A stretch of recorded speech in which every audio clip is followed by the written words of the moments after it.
Alright, let's get in here. Let's undeafen. Alright, Packer, I'm undeafen. Don't say anything degenerate. We're here. We're week whatever of the PMA LCS, boys. Making sure I have this set up so it looks party. We're going to hope this works out. Let's see this transition. Let's see it work. Oh, look at that. It's clean. Love to see it. Well, we got, who we got? We got LEC versus STFU, right? Yeah. Very, very wholesome name. Smiling teamwork, friendship, unity. Yeah, and we got some stacked rosters on both sides. This is a, what is it, Red Division? Is that the, is that the division? So we got the Red Division. Have we set on sides here? Are we set on sides? Well, according to the draft lull that Scary made, STFU was on blue side. STFU is on blue side. I'm For assuming trusting Adam. STFU is Matt's team, or no, right? Nope. Not Matt's team? No. Oh, man. So STFU is team manager is Dustin, and the lineup is Lolly Shentai, Scary, Coach Eggboy, C-Van, and Squints. And then Let Him Cook, team manager is Super Hoagie, and that is Dead Pixel, ya boy. Maya, and then Zepho, David, and Tambo. David is El Rizzler. The Rizzler himself. Yeah, like just overall solid rosters on both sides. You know, if you kind of put them on paper next to each other, I think you give the little bit of a lean over towards the side of Lolly Shentai, Scary, Eggboy, C-Van, and that squad. I think you give them the lean in terms of like players that are more willing to try to put you in a position to get outskilled. But as far as members go that play very cohesively together or like have just a generally good vibe together, Matt's team of Maya, Rizzler, Zepho, Dead Pixel, Tambo, all of those boys are going to be vibing and clicking each and every second of a game that rolls by, and are great at probably playing off of the chaos of each other. I'm unsure of actually our previous week results, since my team had the week 2 bye, as we see the Zyra getting banned here against Zepho. Yeah, definitely. He's willing to play that support or mid also, so like they could early pick a Zyra and then hide a support till later, and you don't know kind of where they're going. So always a good ban. We'll see the response. I'll be interested to see here if, with Dylan and potentially Lolly Shentai heading up in that top lane, if they want to give the respect ban to Dead Pixel on his Gangplank. He's drawn a lot of bans for that in the past. It's definitely the pick that he is known for, and a pick that got him into the Red Division draft, as we see it getting covered and locked in here. Yeah, it was definitely the thing that he made his name on his last split that he played, and snuck him into the Red Division draft when there were some higher ELO names on the board.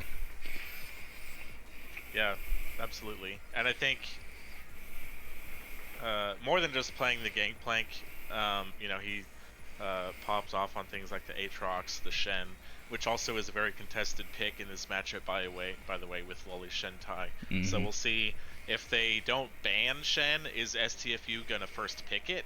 And if they don't, then are they gonna pick it for Gibby? There's the hover. Yeah. There's the lock-in. So yeah, good call. Getting players off of their comfort picks. We also saw the Annie and the Rakan come out there as well. The Rakan naturally targeting against Squints, and then the Annie targeting against Zepho. Picks that naturally we know these guys to play. Annie also just super strong right now, flexible in both the mid lane and the support role. Honestly, you could probably slap her down at AD carry and do just fine as well. That champion is just kind of giga busted right now. As we see Scary's Evelyn getting locked in. Oh, something had to get through. Yeah. So this definitely changes the gives us an idea of kind of the pace that they're wanting to set on the side of STFU. We know that the jungle changes that happened with 13.5 kind of made it a little bit more valuable for kind of slower and more farm-oriented jungles to pick up. And not to say that Evelyn is necessarily a farm jungler, but she is definitely one of those junglers that wants to kind of kick it into gear at level 6 as we see the Amumu, a staple that Maya has been playing lately, get locked in as well, but also has the flexibility to go with Tambo down in support. Or, excuse me, or Zepho down in support. Whoever is going in support for this team, because they can be very flexible across the board. Yeah, very true. And the other thing I wanted to... So, is this the patch where they made counter jungling more efficient? Yeah. So they increased the gold on basically all the camps by like 5, and also adjusted some experience gains. So we see the Nyla getting knocked in for El Rizzler. He pumped that out in the week 1 series against my team and performed very well on it. So you can expect to see potentially an Enchanter pick come alongside that. So let's imagine this Amumu here as a jungle Amumu so far. Yeah, I definitely agree with that.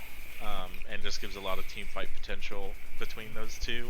Amumu going in and ulting everybody, Neela dashing in and ulting as well. Lots of power.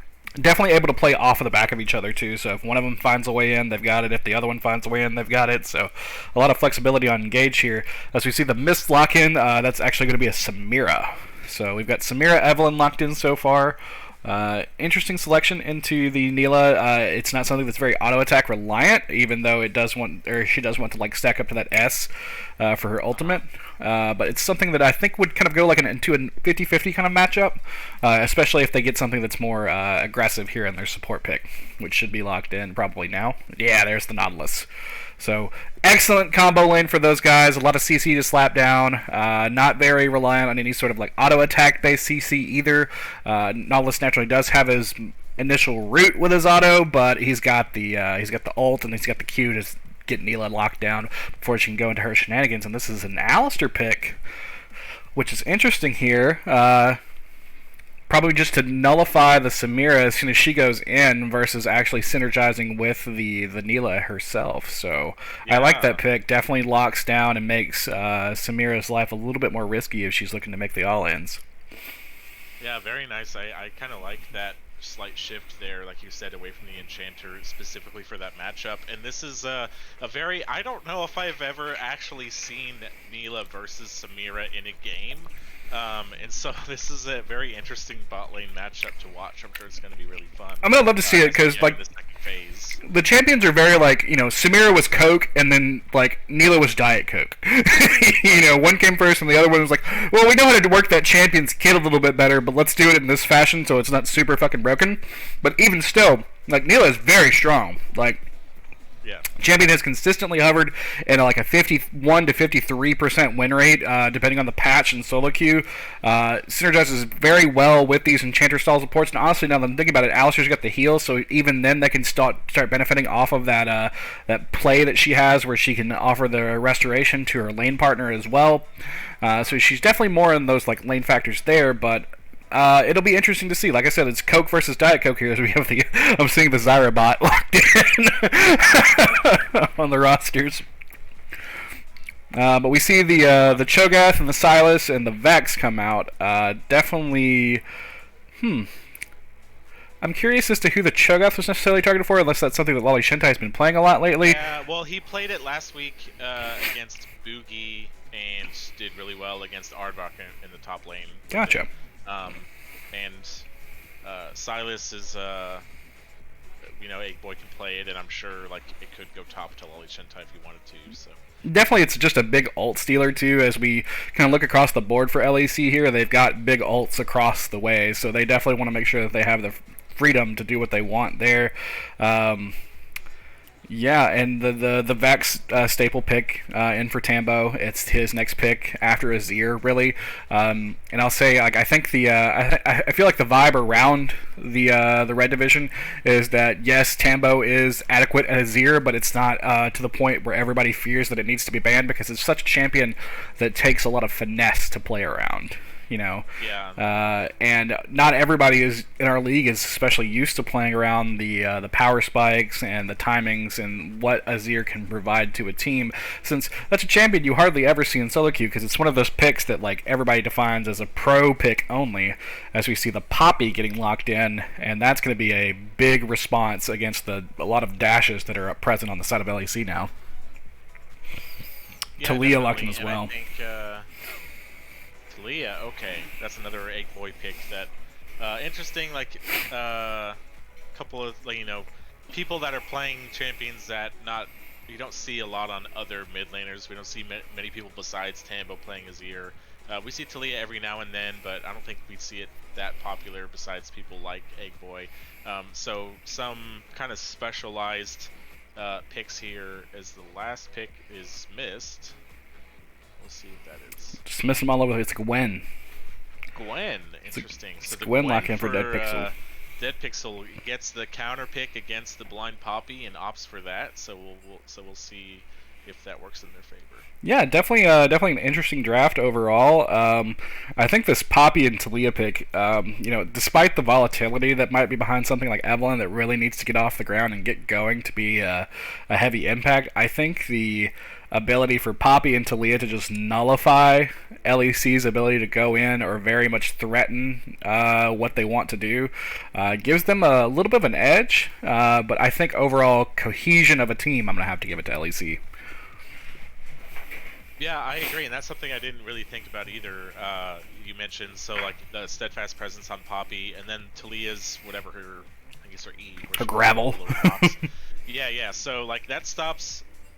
Literally everybody on the LEC has a dash in some form, and being able to put those abilities down and just interrupt all of their dashes if you are able to time it right could spell disaster. So there's going to be a lot of emphasis on like the timing, specifically of Talia. I know Poppy just gets to press W whenever she wants, and it's just a circle. But yeah, so that's going to be lots of interesting counterplay. Whether that picking specifically for like, hey, let's just pick 2 champions that can interrupt their dashes, versus picking up champions that are going to benefit their team's synergy. Kind of like you were saying, you liked LEC's overall synergy better, but they picked like some mechanic skill based outplay mechanics here. Yeah, and that's definitely like harkening back to what I was saying right before we started. That's definitely the modus operandi of STFU. They want to put you in those positions where like you have to make those split decisions, and you have to have your mechanics come in, your muscle memory come in, because if you aren't able to succeed in those situations, they're going to succeed, they feel like 9 times out of 10. Like, they're champions, or they're players that we've seen climb extremely high individually in the likes of Sivan and the likes of Scary, and we know a lot of these players to be just extremely consistent players overall as well. So outside of their like more carry-oriented individuals, people like Eggboy, who is just a solid staple in our league since he walked into it, being very versatile in mid lane and being able to match both mid laners that are like higher ranked than him and lower ranked than him. Like, they just have an identity of to really just kind of shove your stuff in, Yeah. And it's going to be interesting to see how this affects the side of LEC, because their lanes are very much more one note. Their champions are very much more one note. Neela is probably the one, or Neela and Azir are the ones that I would give them a little bit more identity as far as kind of like shove your stuff in and give you an opportunity to play versus skill. But the way that Azir especially comes online a little bit offbeat in comparison to a lot of what we're used to. It'll be interesting to see how Tambo and Eggboy's matchup plays out, with Eggboy likely going to be putting a lot of pressure on Tambo in that mid lane, and Tambo not going to be able to accomplish a lot or follow up a lot due to the gravel that Talia can lay down and really punish anybody that kind of comes in on top of him with that. And more than likely going to be having an Evelynn lurking like right behind him. And just kind of like another thing of note, in our little mini tournament that we had sponsored by Chris in our last little split, quote unquote, Evelynn, Scary, and Tambo were on the same team together, so they've got that, like, they know how each other's like to play. So it's going to be interesting to see Tambo trying to stick to maybe some sort of similar tempo that he has in mind for his champion, only to see Scary waiting in the wings just to capitalize on stuff that Tambo's going to want to accomplish. So that's definitely something that they'll have to keep in mind as that mid lane matchup plays out. Yeah, definitely. Pretty excited for this match. I think there's potential for a lot of bloodshed here. So those are always fun ones to cast. As we'll finish out the loadout and the spectator delay. don't expect any kind of cheeky. Dylan picked the Evelyn and Adam picked the Poppy, but of course they swapped. They're not gonna play Evelyn top. But I mean, I wouldn't put it past him. I feel like a lot of players in our league have gotten to this point of like, I'm just going to play whatever the hell I want to, regardless of whatever is going on. And honestly, I'm kind of for that because it opens us up to a little variation outside of our typical PMA LCS paradigms of like Morgana and Shen and all of these just big like staple champions that we have. It kind of increases diversity because you get players like Tambo that like, hey, I'm gonna make the role swap to mid and I'm gonna play like hard slam mid and I'm gonna lock in mid for the split, and that's what I want to play. So we get to see what champions that folks that are making the swaps gravitate towards and like are trying new things or slamming down champions that are like a little bit unconventional for us. That's kind of replacing a little bit of the old vibes that we had from some players like Frank, for example. Panic at the Top Hat hasn't been with us for a couple splits now, dealing with his big adult life out there in the big worlds. So we haven't gotten to see like something like Galio that would just be locked in insta for him, because that was his go-to pick. So we've got kind of like this vibe of people coming in like, this is the champion that I want to one trick, or this is like the champion that I want to main, and this is what I want to bring to the PMA LCS. So I'm excited to see it unfold for this series. Just kind of off the top of my head here, I would kind of put the emphasis in this game on the way that this bot lane matchup plays out and how heavy the junglers are going to put their emphasis there. Honestly, I feel like if we can get this Samira and Nautilus rolling, then that's just the pathway to take over the game. But otherwise, it's going to be a very kind of just long, drawn-out sort of experience because this side of Neela and Gwen and Azir definitely want to come on a little bit later. So, like, what are your thoughts as far as who's going to take over this game or what's the pathway to victory you see? Yeah, I think I agree. Like, so mid lane seems like has the most, like the least action it looks like, because Azir, Talia probably just want to farm.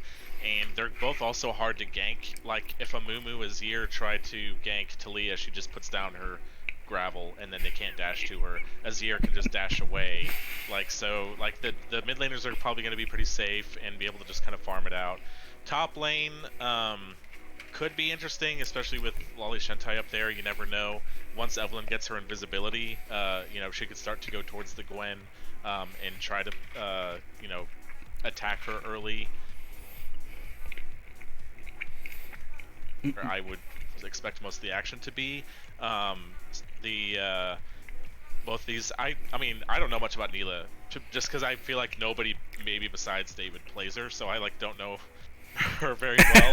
I know Samira Nautilus is very aggressive. They want to get in, they want to get ahead early, just like you were saying. The Neela, I feel like, is mostly similar because her playstyle seems similar to Samira. I don't know if one of them scales harder than the other, just because I don't know that matchup really. I'll say it's honestly it feels even in terms of scaling.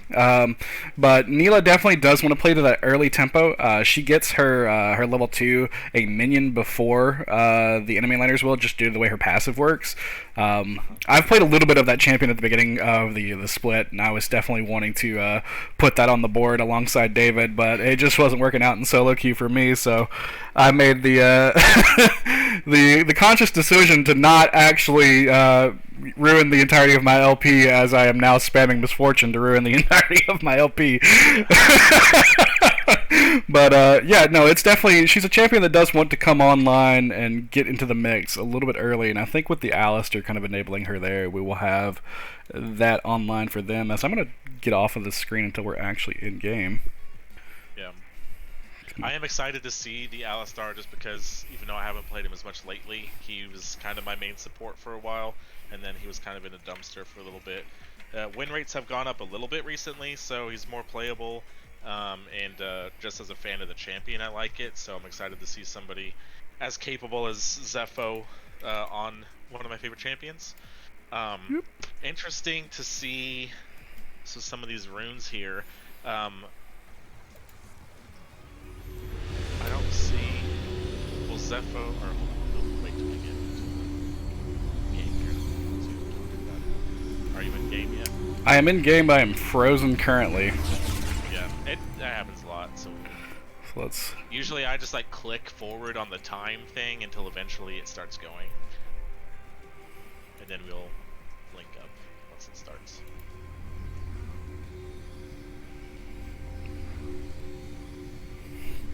Ah, good old red game spaghetti code.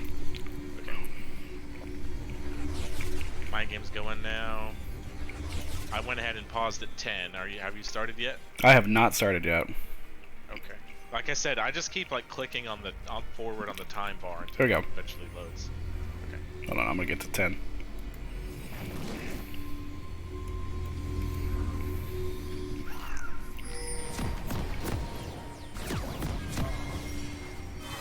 You know what, I'm realizing I didn't have my in-game overlay set up.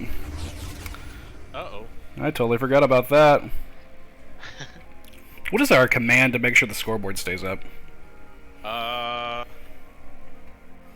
Scuff stream, boys. It's you? Is it you? Okay. I think so. That's the, let's get rid of the, interface into the scoreboard. Boom. Bada bing. Or you can just click on that. And We're figuring it out, boys. Alright. I am ready to start whenever you are. Count us down. Me countdown? Yeah. Okay. Okay. 3, 2, 1, go. Alright. We're in the mix. I'm going to turn off our lo-fi beats here as we see the spread out. So it'll be interesting to see our level 1 plays here. Definitely the Nautilus hook is something to factor in for a level 1 invade, but it looks like the side of Maya and Zepho are going to stack up here into this bush to prevent any sort of shenanigans from breaking out. Nautilus versus Alistar definitely favors the Nautilus. Alistar doesn't do much level 1. The main thing Alistar can do is if you 5-stack and then like hope that their entire team walks into your bush and then you get like a big multi-man queue, but that's like the only reason that Alistar is ever useful level 1. So smart for them to stack it, but blue side just opting for the 5-point. So what I wanted to mention about the runes is I was a little surprised to see the Aftershock coming from the Nautilus, because I feel like recently the what's it called? The icy one. I know which one you're talking about. Glacial Augment. That has been I think the most popular on Nautilus for a while. Alistar, I think he can still do different things. Zepho opted for the Phase Rush, which is typically more of an offensive rune for him, because the idea of that is you WQ and start channeling your E for the auto attack stun, but then you get all the move speed from the Phase Rush that they can't, even if they dash away from you or something, that you can still catch up to them for the auto stun. So that's less a defensive rune than an offensive choice for the Phase Rush. Used to be more popular than it is now, but that's what Zepho opted for, but you could have seen him go Aftershock or Glacial. So interesting to see these rune choices as junglers have begun their clearing paths. Alright, I'm getting told that you're a little bit quiet, so we're going to amp you up here as we see the 2v2 start to break out here in bot lane with this Nautilus and Samir going in, not having the damage on the side of Neela and Alistair to be able to match it and losing out on that trade there. Yeah, and this is one where I feel... Ooh, nice excellent hook by Nautilus as Samira falls in. She's going to try to take down this Neela here, but she's going to flash and heal away, but Zepho is still hanging out in this bit here. Going to have to back off due to the minion damage coming in on top of Sivan, but excellent aggression out here from Sivan and Squints in this early going. Ooh, as Zepho goes in and gets the Ignite Headbutt combo. Squints, you're all by yourself now, buddy, but Neela is low. Gonna get the follow-back kill onto Squints. Maybe get this third kill if he's got the double kill. Oh, no, he's gonna let it go. Not gonna risk it underneath turret. Excellent, excellent spice in this early game. Love to see it. I was wondering if Zepho was gonna go for it with how low Sivan was, and even using the heal. Oh, we see a nice combo mid. Yeah, this is that combo that we're talking about. The inability for Azir to really affect the matchup due to the counter pick from the Talia Gravel. I think we're already seeing the effect of those rune choices there in that early 2v2 bot side, because even though Zepho did get first blood after Cvan took a lot of minion damage, those it looked like at first it went in favor of Cvan and Squints, and if you have something like the Aftershock or the Glacial on the Alistar to make him more tanky, I think that initial 2v2 trade would have gone more in their favor. But we're going to see more action here. Ooh, Zepho coming in, gonna miss the bandage toss from Maya, gonna miss it again. Double bandage toss, gonna force the flash out of Cvan though, which is a good enough play as Squints here is caught on the wrong side. Got the Alistair, the Mumu, all right on top of him, gets the knock up, gonna get dead, gonna give it over to El Rizzler for his first kill of the game. Yeah, just a really tough spot for Squints there. Not sure what led to them being in the middle of the river. I think they were just acquiring like had already backed out from the looks of it. Yeah. But Squints just had nowhere to go. He tried to get through the pit to flash over the wall, but CC'd before that could happen, so... Yeah, definitely one of those situations where like he was thinking about how can I save my 80 carry, and then his 80 carry was totally fine and out, and he was like, oh man, now I'm stuck here. Yep. Been there, man. Know that feeling all too well. But he's gonna time it back just in time for this wave to get the relic stack onto the cannon mini, which is nice for both of them, and Steven's gonna collect all of this experience and gold underneath the turret.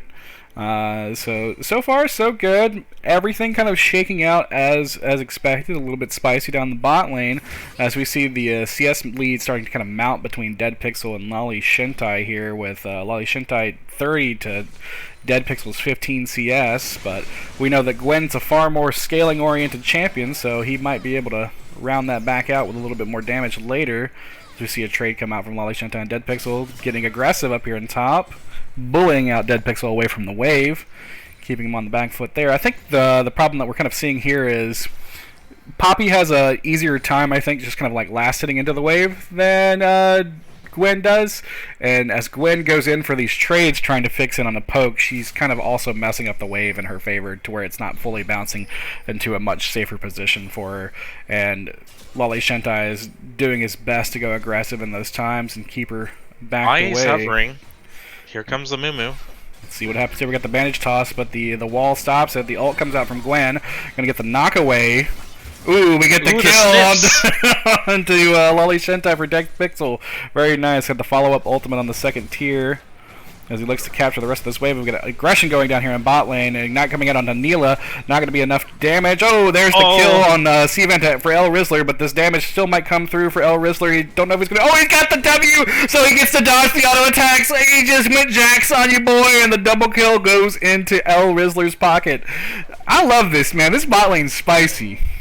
Yeah, very nice. Almost one of the things that, if you go, it obviously went in their favor, but Zepho going in on the Samira early, and then Samira like dashing away from his stun onto El Rizzler, but maybe the phase rush coming in handy there. He gets all that move speed to be able to run back to Samira and then get the auto attack stun before she gets to kill Cvan. Oh, Zepho getting his back stopped, El Rizzler stopping as well. They're not going to be able to get in and cash on this gold that they just got unless, well, they can go for it, but they might miss out on this cannon wave, which is a little bit unfortunate. Yeah. Minion stacking over in top side favor again. Poppy doing an excellent job of last hitting her way through that as Dead Pixel tries to push his way in.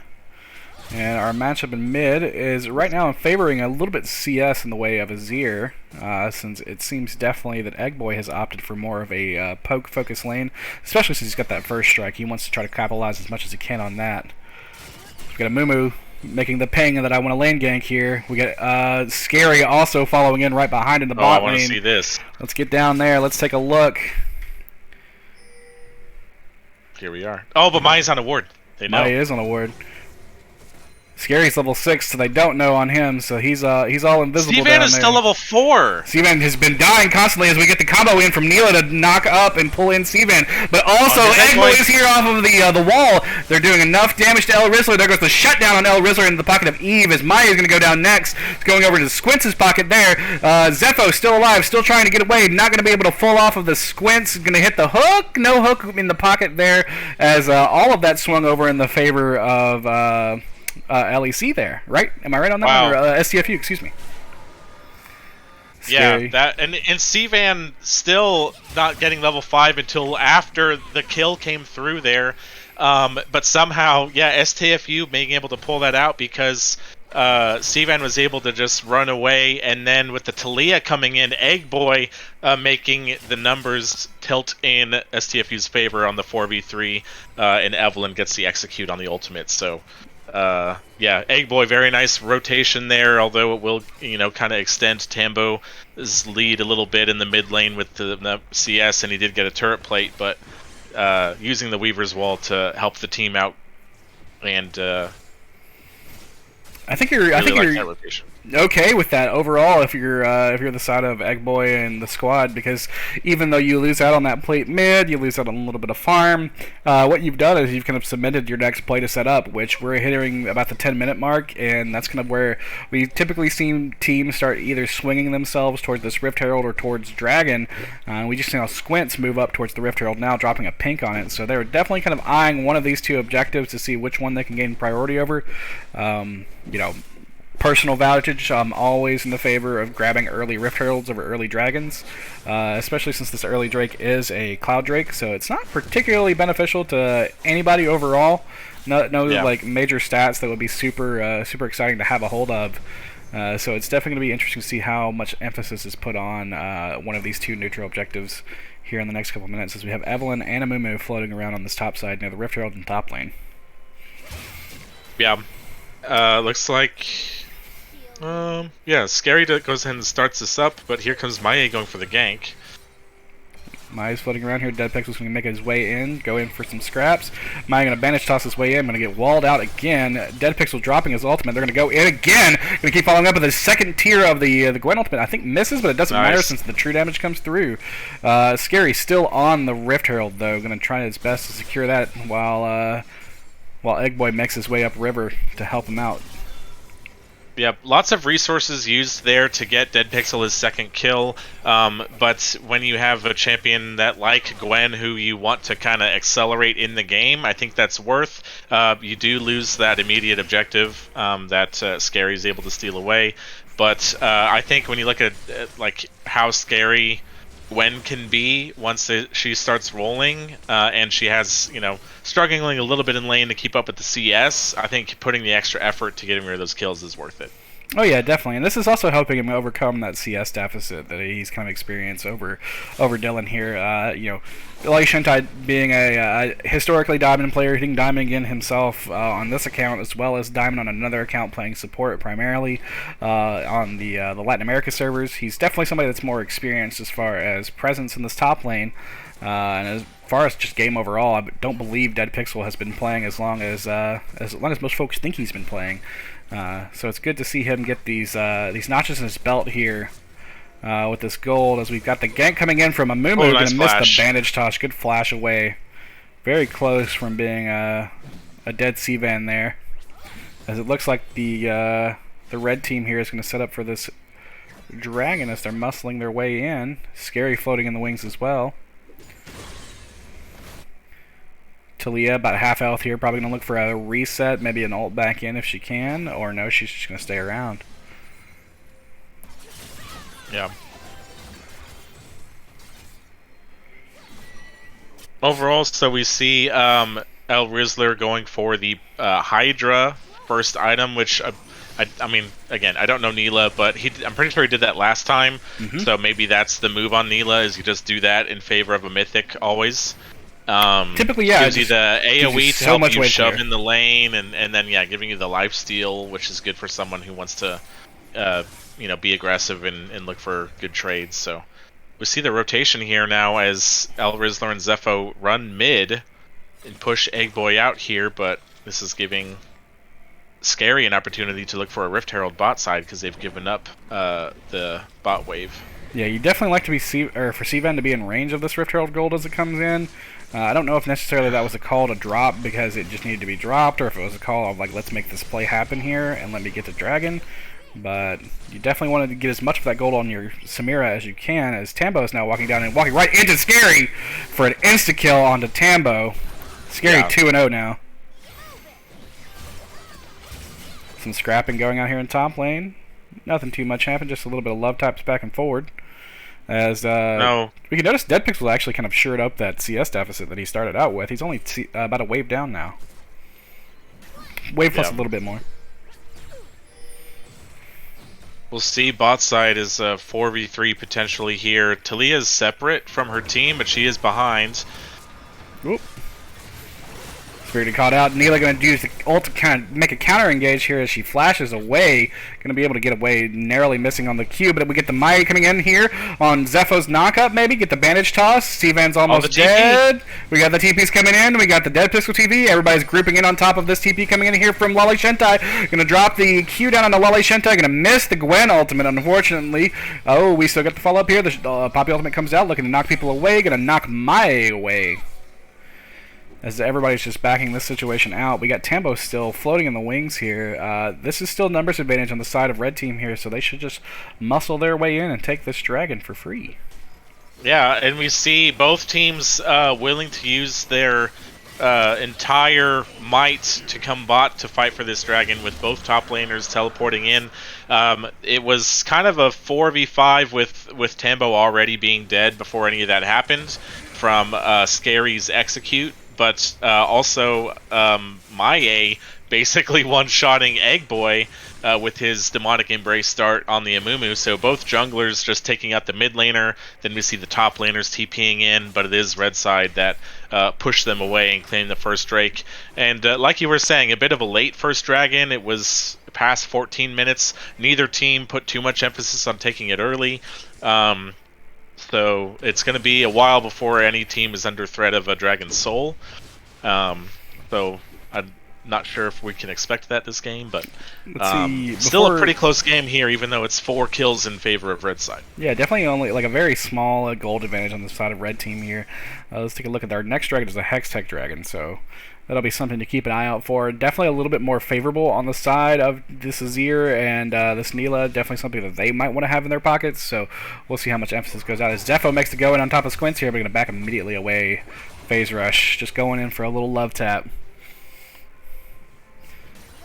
Lolly Shentai got Dead Pixel again on this you can't walk towards the wave thing without getting threatened, but Mai floating in the wings there.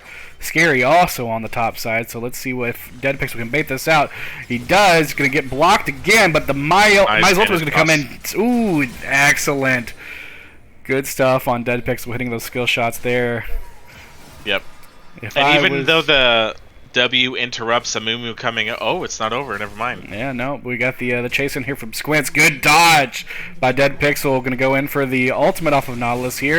I think this is pretty much a dead boy as 600 gold extra goes into the pockets of Scary here. It's a good shutdown. The sidestep originally was nice, but then it's just an easy point-and-click depth charge from Squints. You can't dodge that one. Tambo's going to get some more damage mid lane for it, but I don't think he'll be able to take it.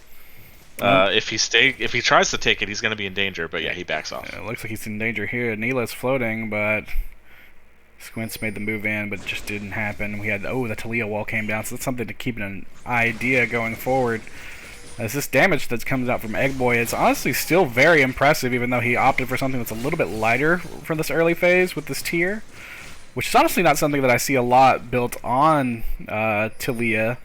Though I guess it makes a little bit more sense since this is a mid lane Talia versus a jungle Talia, which we see a lot more of. Not banning Tambo's Azir, says Tizzy. Well, Tambo's Azir is currently 0-1-0 and hasn't played League of Legends yet. So let's see if he wants to play League at some point, while Egg Boy's sitting here with 4 kill participation in his pocket of his 5 kills on his team, so... And Tambo teleporting down to the bot side. Second Rift Herald has spawned, and he's now currently matching Samira, so we'll see how these teams kind of rotate and try to contest the second Rift Herald. Only a couple minutes left before it despawns for Baron. Blue side has control of the river with their vision, but haven't made a look at actually taking it yet. Scary, trying to get a hold of El Rizzler here. He's going to make the go in, but Zepho's there for the knockup. He's underneath the turret. He's going to have to ultimate his way out, but everybody's underneath the turret as well. Egg Boy gets an excellent knockup combo, but it's not going to be enough to kill him off, as Dead Pixel is here now, too. Egg Boy taking some turret shots. He got the scissors coming in from Dead Pixel. Let's go, Gibby! Knock him down! Excellent TP in there from Dead Pixel on the response to the dive from Scary and the rest of the squad, making sure that his bot lane gets out A-OK. Yeah, honestly, that looked pretty scary for LEC there. The Evelyn was interrupted by the Alistar, so she wasn't able to get the charm off. But then the Talia seismic shove, I believe that's called, hit both of them under the turret, and I thought at that point it was over, but they're able to heal enough to get out of there, and then the follow-up from Dead Pixel. Still behind a little bit in CS, but it's been pretty much even, and now has 4 kills to himself, and has his Omni, or what's it called? Riftmaker, sorry. Yeah. So, yeah, this Gwen is going to be pretty advanced on his late game scaling, and that's something that you're going to have to be wary of from STFU. Yeah, and that kind of like now we have to think about the way that these team fights play out, which is something that we didn't talk about when we were considering the draft. Like, the side of STFU, they want to go in. They've got this Samira, they've got this Nautilus, they've got this Evelyn, they've got Poppy. They just want to go in, whereas the side of LEC can very much play the either go in strategy or respond, and as people are just walking in, something that Frontlash is like to tell me about this, we get the fight going here as it breaks down, gonna get a nice Samira shuffle. Or a Shurima shuffle, that's a mirror shuffle, as it knocks back our bot lane here, and that's the death of Sivan and the death of Squints, as this next drag should be over in the pockets of LEC, but that, what I was saying right there, the side of STFU has to walk in to LEC, but they can also play these engages very well too, so... Yeah, I said flex, I meant to say flank, because my A was like... I didn't even see him, and then suddenly he bandage tossed, I think, over the other wall. We're going to see 80 carry versus top. Ooh. Okay, he gets out. Ult change there, ult exchange. As Lolly Shentai is hanging around. Dead Pixel, maybe? We got Scary Scary's here. Dead Pixel makes the go in. Ooh, Gwen is immune! Let's see what can happen here. Can Dead Pixel pull out the 2v1? He can't. Gets executed. So Scary's on a rampage, 4-0. But right now, that's really their only kind of their presence on the map is Scary. So hopefully they can find some picks. Hopefully they can find something that starts translating over into their pockets. Otherwise, LEC is going to just win this game off of having a more balanced expression of gold across their team. Yeah, and we finally saw last time, even though we've seen like really solid play from LEC, we saw the power of the 5v5 with the Amumu coming in to get a big Curse of the Sad Mummy, and then we saw the Shurima Shuffle comboed with it, and there was nothing that STFU could do about it. So even though we said, you know, Tambo hadn't been involved much, it didn't take much for him to make a good play and have an impact here. Yep. Made his mark on it. Imagine not banning Tambo's ear now. There you go, Tizzy. Hit the bait pings. Looking up at our next objectives here. Also, I need to put on the objective timers. That's a thing that I haven't done. Boom. Oh, yeah, that's a good one. Ooh. There we go. Get him on the side. Nice blue trinket from Tambo. Spotting out Sivan in there. He smelled it. We got the Infernal Drake coming up in 3 minutes. So Baron is our biggest objective on the map right now. We got 3 bodies floating around that way. Samira and Azir are just farming away down a bot, which this is ultimately favoring the side of LEC, since Tambo can just TP to any sort of party that gets thrown down. So you would honestly maybe like to see Sivan transition upwards. As we get Scary gone in on here, a lot of damage is coming out as Tambo's getting his TP in, looking for the Shurima Shuffle maybe? Oh, we've got a big ultimate coming out from Maye. That's going to be a dead Neela on the side from the Poppy. Amumu getting 2 kills of her own on top of Scary and Coach Eggboy as Dead Pixel and Zepho and Maye are chasing down Squints. Squints, you're not going to get away. Oh, he knocks him towards the Blasco and maybe he might get out. Oh no, the bandage toss comes in and secures him. As Zepho and Maye are just going to tank lick this boy down as exchange it over into the pocket of Tambo. Yeah. Good donation there, good turret, so excellent responses overall. We're seeing this late game scaling come online. Really good movement there from El Rizzler. He he dashed forward, I think, as Evelyn tried to ult to execute her. So even though El Rizzler did die, he dodged the immediate execute from the Evelyn ult, which would have killed him much sooner, and then Evelyn probably could have just walked to safety. But that let him survive so much longer because the Evelyn ult hit nothing, and then they were able to turn that after that. So that's one thing about these kinds of AD carries, which we don't see that often, is how you don't expect that they're going to dash into your team like this Neela does, and David played it really well. As we see another fight. Yeah, attempted by Scary to make the assassination on top of El Rizzler there, but he's not going to be able to follow it up as Poppy gets the knockout there. El Rizzler and Tambo still in the mix. Rima shuffle back towards the turret as the kill goes over to the pocket of Tambo off of Lolly Shentai. And that was a really good ult from Lolly Shentai to try to survive there, but not quite enough numbers there. Cvan wasn't anywhere close to that. And LEC goes straight onto the Baron, actually. A little bit risky, but 3v5, I think they're pretty confident in this. Yeah, 3v5, they've got the smite on. We've got 10 more seconds on Scary here. Going right into the pocket of Red Team. So you would like to see them use this as a pushing tool. Anytime I cast, Baron is a pushing tool. It's not a fighting tool. They're pinging this dragon. This is troll. What they want to do is they want to use this to push down the turrets that they have left up on the map, and then they can just rotate to the dragon. They don't have to immediately go to the dragon if they don't want to. They're strong enough to just siege, but you know, they're called their team. Yeah, we'll see. It does get them closer to a dragon's soul, but otherwise, yeah. Now finally a big gold lead here. Maie looking for a play, misses the bandage toss. Yeah, missing the bandage toss on Talia, but he's just walking forward. He's doing the thing that Poppy wants to do. Is he finds Cvan. He's going to get the ult down on top of Cvan. Doesn't have the extra bandage toss to follow up as Tambo tries to come in to secure the kill on top of Cvan. Dead Pixel's going to get the kill on top of Squint's going to get the kill on top of Cvan for Tambo as he finally gets in there. As we're zoning out Poppy and the squad now. So now that they've got 2 picks in their pocket, this is just all theirs. I still think they're wasting a little bit on this Baron. They could have just kept pushing their lanes, but you know, it's just me. It works out though. Confirmation bias, I suppose.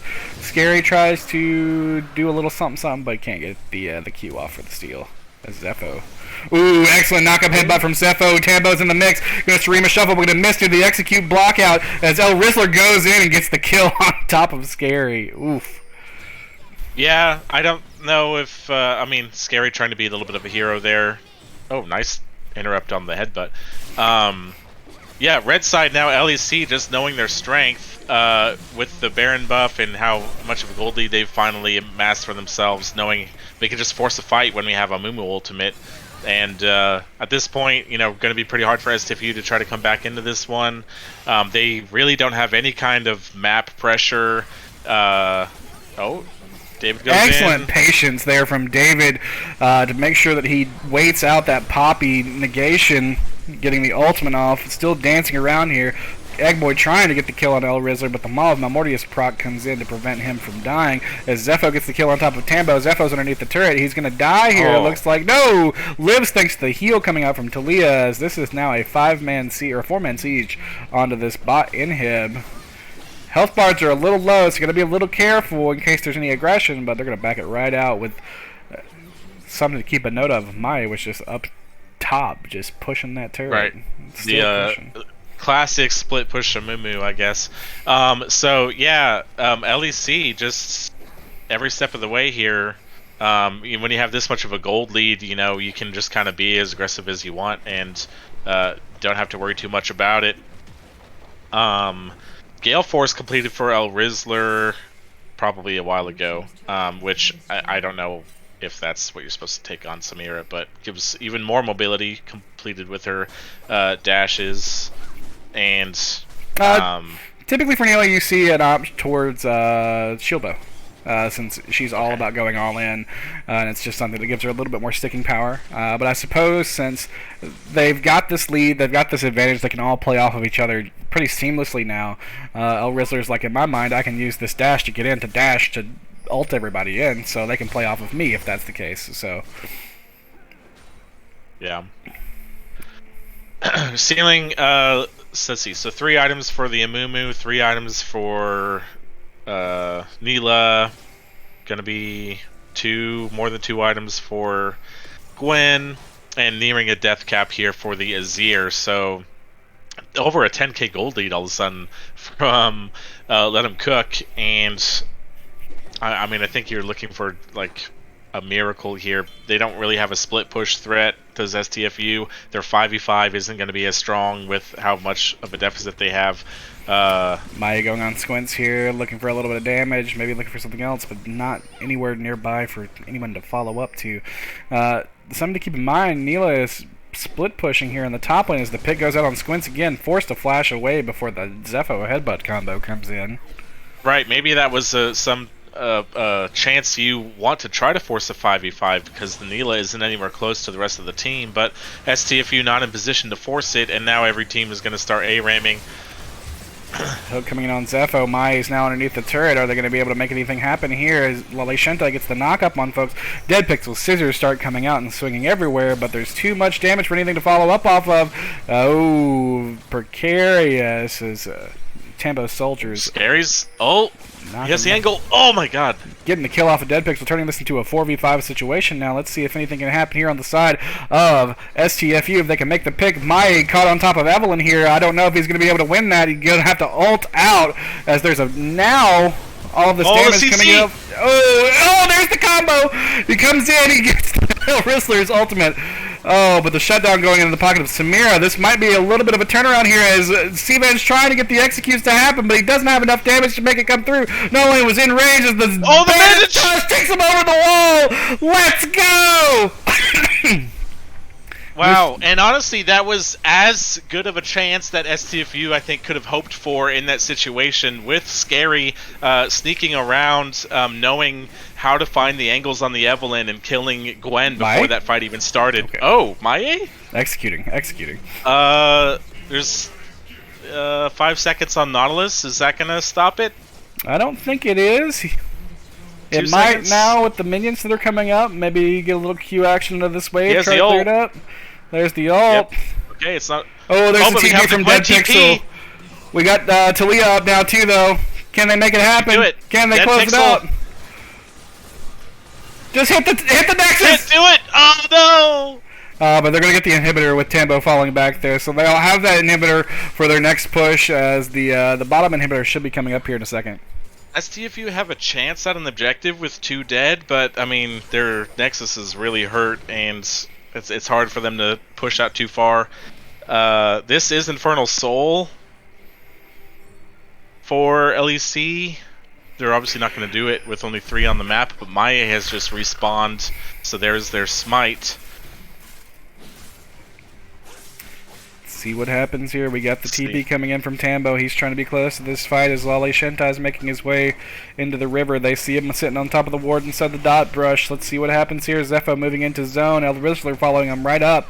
I don't know if this is where you want to be, right next to the wall, but he misses the wall, thankfully, as Lale Shentai knocks away Zepho and Maya. The kill coming down to excellent follow-up there on Sivan to get the kill on top of Tambo. So this might swing over into the pocket of STFU now as the Talia wall comes in, zoning off their escape. Lale Shentai going to try to get the knockup onto Zepho, is not able to get the stun, but Dead Pixel is here now, going to have to blast coming away.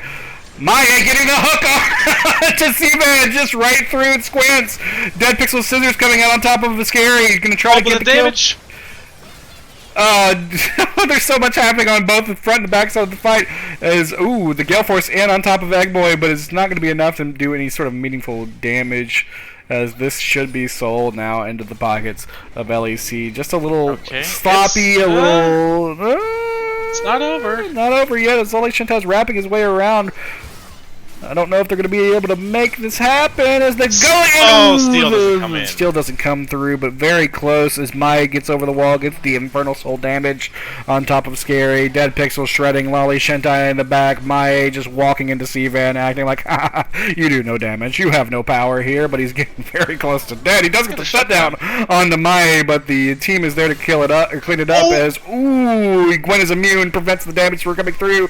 El Rizzler gets the ult on top of Talia. I'm doing all of this blind right now because I have salt in my eye. Holy crap, stop fighting so I can rub my eye. little bit of a fiesta the last few minutes here. It is just the Nautilus, though, for the next about 15 seconds. I don't think he can defend against the 2. He goes down. And, yeah, that's going to be the game 1 for LEC.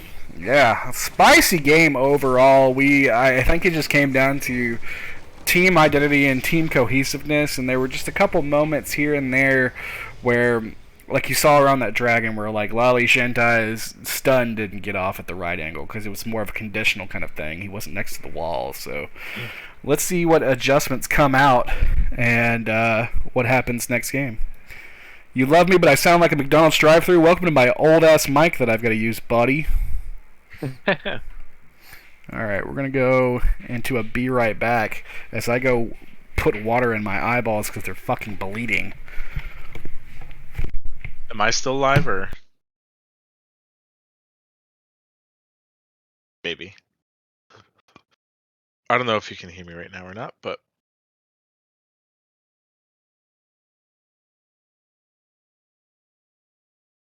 Looking at the scores, if you can hear me.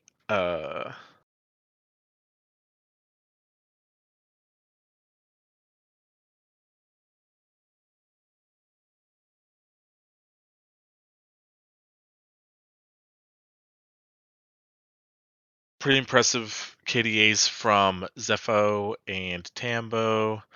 Maya and El Rizzler all above a 6 KDA.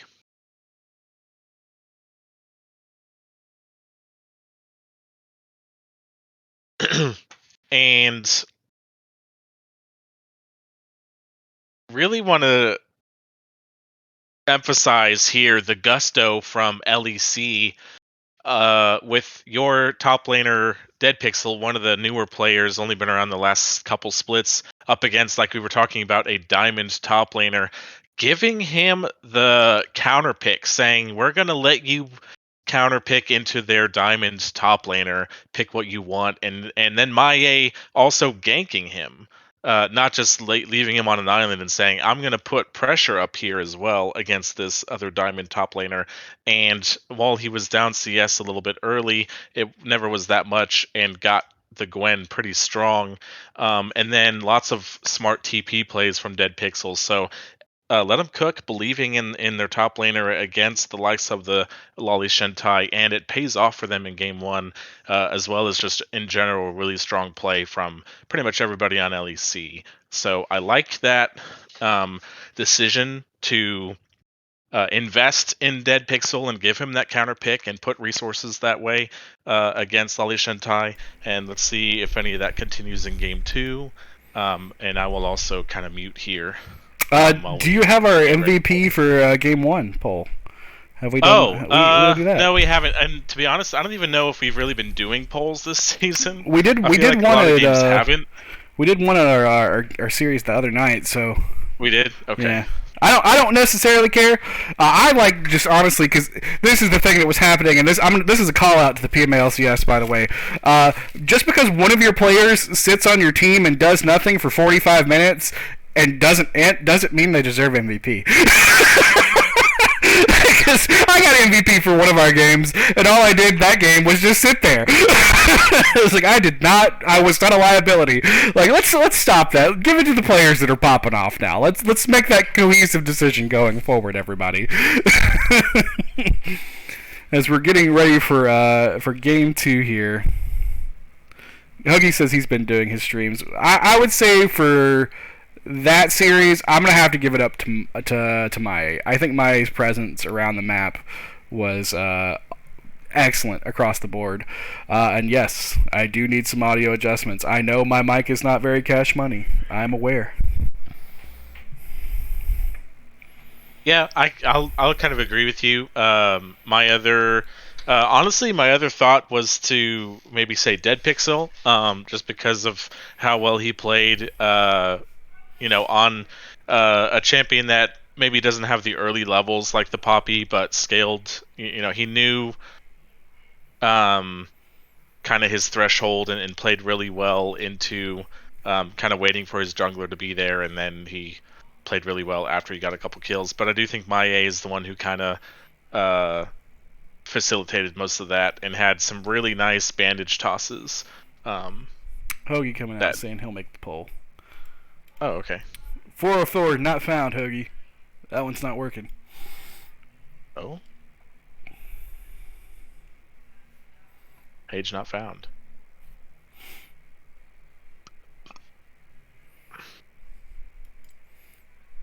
While we do this, I'm gonna take us back to those stats if I can still get a hold of them. If they show them on the thing, do they still show them in the match history, or do they not show them in match history? They don't. Sad. Hey, look at all those losses that Eggboy had. Man, look at this guy. Man. Look at this guy. Definitely don't go and look at this. Don't look at this. Go look at Eggboy's match history instead.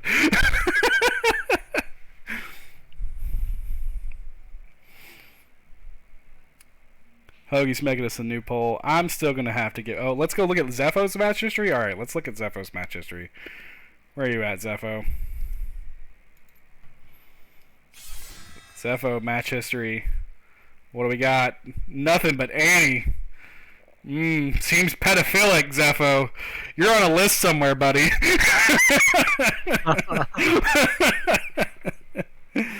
We got the straw poll coming out there in the chat. Again, I'm gonna have to give it to I think his ability to get get Dead Pixel online that game was invaluable, and he was also just an overall excellent presence throughout each and every fight. He just seemed to have a magnetic way to find Steven in those fights and make sure that he couldn't actually engage and do anything. I'm sorry, man. Somebody got to come and look at this. This is FBI. Open up.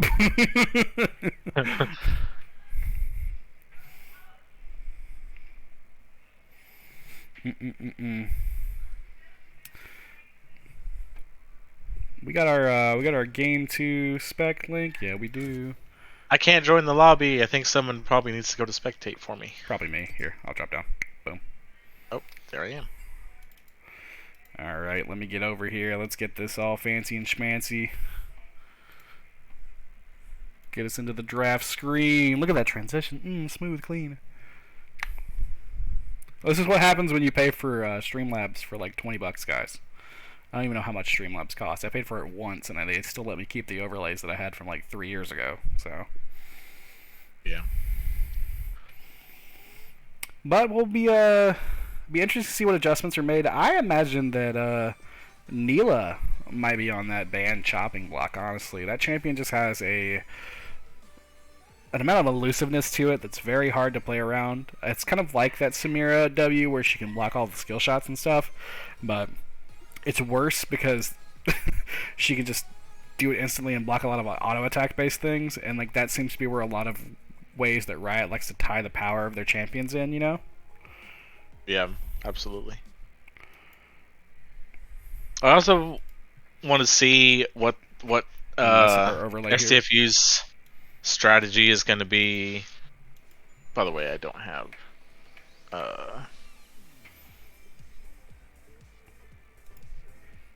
a link for the here, hold on, I got you. Thing. If STFU is going to say, hey, now that we're on red side, who are we going to try to give counterpick to? Do we want to give counterpick to our diamond top laner, who we blind picked last time and got countered by the Gwen? Or are they going to save counter for another lane? But yeah, really impressed with how that top side went for Dead Pixel, and see if STFU wants to say, okay, we're going to give Lolly Shentai something that we know he can control topside with. Yeah, I would definitely like to see Dylan on something that's a little bit more carry focused. That might not be his forte or his like preferred style of play out of top, but it's definitely something where like there's that logic where we always have we want to have our highest elo players and our highest skill players on stuff that they can just absolutely go ham on. So I'd love to see him kind of spread out on something that's a little bit more carry focused. I know he's got familiarity on those carry style champions too. Maybe something that's like a Sad, or maybe something that's like a Camille, which would be a takeaway from Gibby if Gibby tries to reach down into his pool, and maybe they feel that not only should the GP be banned, but as well as the Gwen should be banned just because of what it's able to do. too. I think it's Yeah. just one or two ganks its way, because a lot of stuff on the side of LEC showed itself to be worthy of a ban last game. Uh, Minus or even through like some of the losses that they're occurring in those early games, just trying to get to their online points. As we see Aurelion Sol getting hovered and locked in for our first ban from LEC here. Yeah. And also, like we talked about, okay, they picked Poppy because it's a fine blind pick top, and her steadfast presence can stop like all the dashes they have. But again, I think they were picking it rather just to be like, hey, it blocks all their dashes, versus picking a champion that actually like would be something that could better help them like control the lane and give them. They didn't have any kind of side lane pressure later in the game. Like none of their champions could really win in the side lane, and so it didn't really give them much to the team besides like trying to stop their dashes. So I think a little bit of smarter draft in that way. So we'll see, as it's going to be a return to the Amumu for LEC. Yeah, definitely a high impact pick last game. I was my personal MVP for that game. Let's take a look at the straw poll here to see who actually won that. Yeah, my winning it far and away over Tambo. Tizzy out there repping his boy, but not enough. But yeah, I mean, we're getting locked in. Just so powerful, in the hands of my, especially now that we're on 13.5 and the gold has increased for the camps. That allows for a little bit of farming, or a little bit more of these like farming drillers to kind of make their way into the meta. Zach gets picked up here for Scary. I like this pick.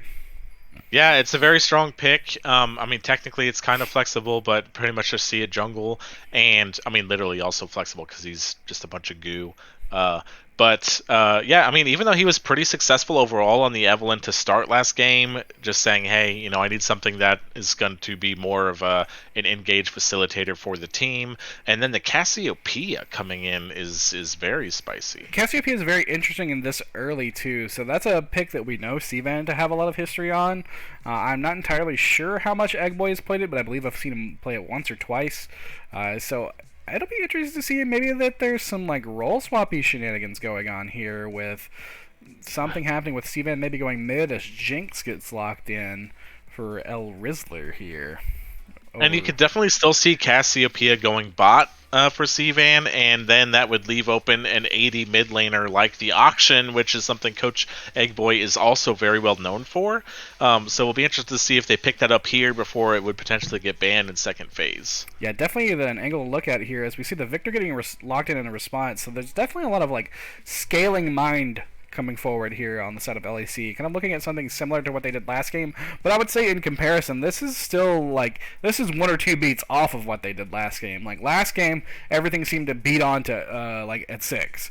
This seems to be on closer to like level 11, as we see the Akshan, like you said, get locked in here. So this could be the Cassiopeia bot lane. Yeah, I definitely think it is now. Knowing these players, knowing Eggboy likes his Auction, and knowing Sivan is willing to take the Cassio bot. So very exciting here, and it definitely brings a little bit of a different feel to this early game. We'll see the second phase bans, banning away the Alistar from Zepho, which actually I think is probably a good pairing with the Jinx, because Jinx is pretty immobile, but Alistar, as much as you associate him with being able to go in and CC to start a fight, he's actually very good at peeling for the likes of a Jinx. If you try to jump on her with a Zac in particular, you could headbutt or pulverize him out of his elastic slingshot, so giving Jinx a lot more space and preventing the enemy team from jumping on her. So as well as just playing it well last game, just a smart pick to take away that option to protect the Jinx. Yeah, definitely something that can be played quite flexibly. I can't talk today. As we see the Cho'Gath coming out again against all the Shentai. Again, I think I would like to see him something a little bit more bruiser carry focused here. So it'll be interesting to see what they select coming out of their round 2 here, as the Seraphine gets dropped down, preventing any big wombo combo shenanigans that might sneak out from Squints. Yeah, especially if it's like, okay, you have a Jinx, you have a Victor. This is all the carry you need on these two champions. So just putting as much like team support as you can with the last 2 picks, like a Seraphine could bring, and then just letting your Jinx and Victor do all the lifting. So that's a pretty smart ban as well. and we'll see how these. Are they going to blind pick their top, or I would imagine blind picking their support here? But I would imagine with the Cassiopeia locked in, you want to pick your support and pick something that's very hard engage focused, but they lock in the Soraka, which seems a little. I guess you're relying on the scaling factor of Cassiopeia, but typically I would see like hard engage picks kind of go in with someone like Cassiopeia because she just lays down the miasma on top of them. They can't get away. They get stunned up by something like a Leona, or we banned Alistair, banned Nautilus, but like something that's a little bit more go hardy in mind, like a Rel even. So like they get something that's laid down, they can't get out because of the miasma. So Cassiopeia is just DPSing them down, and then they're dead. There's not much else to really deal with there. But I guess they're wanting to rely more on this to be other more scaling side of things. They're going to rely on this Akshan to be the gas going forward as we see Gibby's or Dead Pixel's Gnar getting locked in here. Yeah, it's a pretty normal, I think, blind pick. Multiple top laners are comfortable taking that blind. It can trade pretty effectively in mini-Gnar form with range, especially if you're expecting a melee top laner on the other side, and then can scale into team fights if you can time the Mega Gnar well with it. And a Thresh coming in, which is very nice. Zepho, a pretty good Thresh player, and offers a lot of peel as well for the likes of the Jinx. With the recent Thresh buffs, he is back on the positive win rate for the first time in a while. So if you're like a squishy Soraka, you need to be very wary of those Thresh hooks coming through. So I like that pick. Still, again, I would say like the thing to be aware of right now is this side of LEC has some conditions to play around. We see the Jax counter pick getting locked in. That's here. what we wanted. That's what we want to see. We want to see the Jax come in for Lolly Shentai and for him to take the game over. No offense, Gibby, but you might be getting stopped this game if we're expecting things to go his way. Yeah, you're gonna say, hey, last time we blind picked a Poppy for our top laner, who a diamond top laner. And, this time we're going to say, hey, we think this is the lane we have the advantage in. We're going to give him something he can carry on and give them a side lane threat that they didn't have at all in game one. And even with like an auction who can also kind of be in a side lane, they can very effectively 1-3-1 with this comp. So I like this here from STFU. Yeah, this is definitely a fold out of a comp that just... It feels like it fights. Well, it feels like it scales right alongside the likes of LEC, but it feels like it fights and scraps a little bit harder in the early game. So I would like to see more proactivity around the side of STFU as they make their ways into these like neutral objectives, because it feels like they should have a lot more presence in those points. Minus Amimu getting some just crazy lead early and going absolutely insane, or Victor getting some lead early and getting his Hex cores online super fast.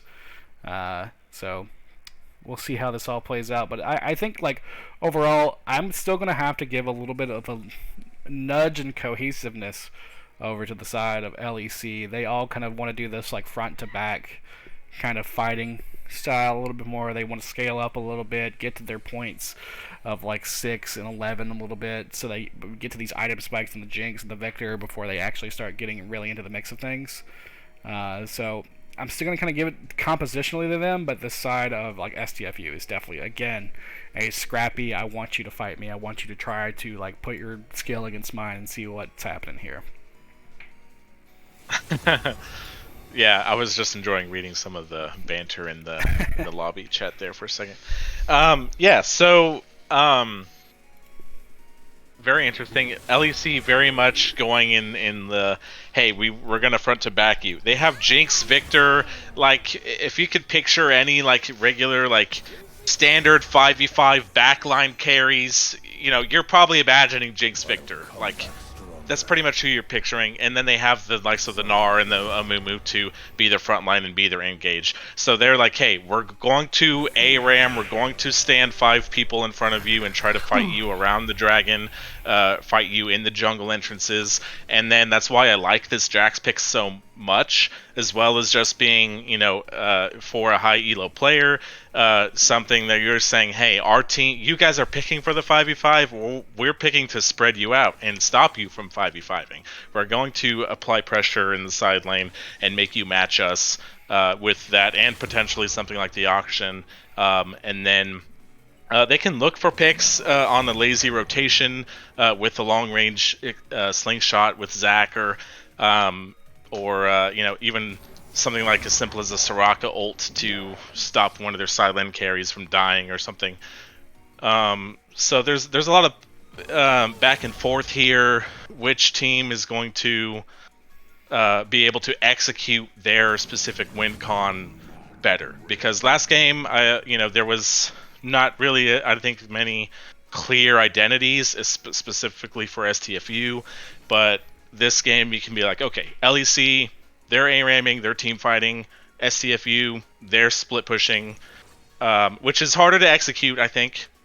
Typically, it's easier to just group as 5 and throw yourselves at the enemy team. So it's down to, can they execute this split push as well as they, which is harder to do than just throwing yourselves at the enemy team with an Amumu and an R.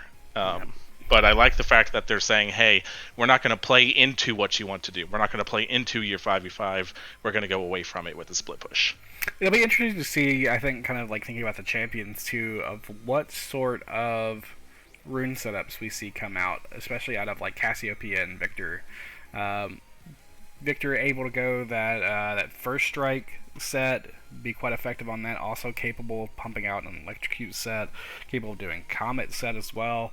Also capable of doing a phase rush set, which honestly might kind of be the cash money for him, I think, in this particular fold out of these lanes.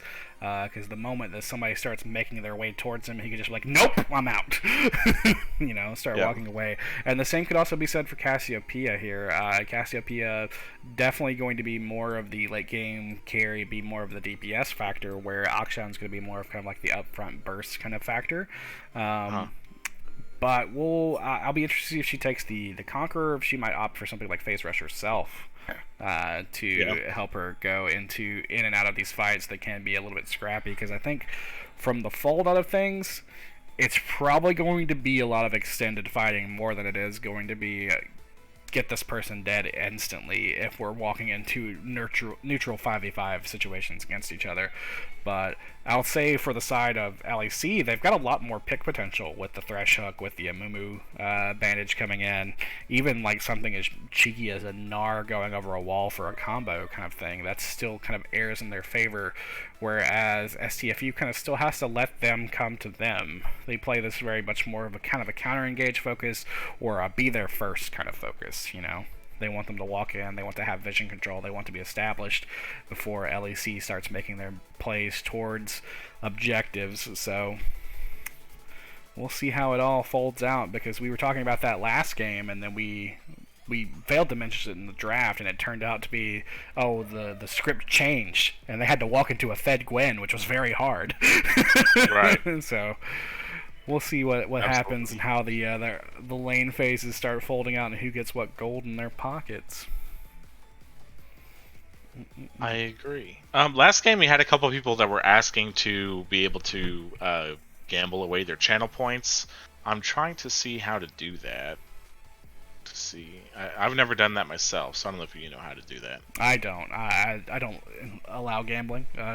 The only thing that we gamble here on are Genshin waifus, boys. Go create a Genshin Impact account and start rolling on Dia. She's out right now. I don't have the money to buy her, so go ahead and start rolling for me, buddies. Also, and I do want to go ahead and mention Slaga did say, if you're here and you're finishing out this match, Hook by Book, or on Twitch, it's XIC Dragoon, I think, is streaming Black Division match, Naturally Dangerous versus Dadball Gaming. So if you want to go check that out, or if you're hanging out with us till the end of this match, we could probably raid that channel when we're done. So just keep that in mind. Yeah. Definitely some spicy stuff going on there. Do you have a link to the schedule, by the way? I do. I literally have it open right now. Petition from Jacob against Bell. Stop playing Genshin, cringe lord. Sorry, buddy. I like anime waifus, and I would love you to send that to me, please.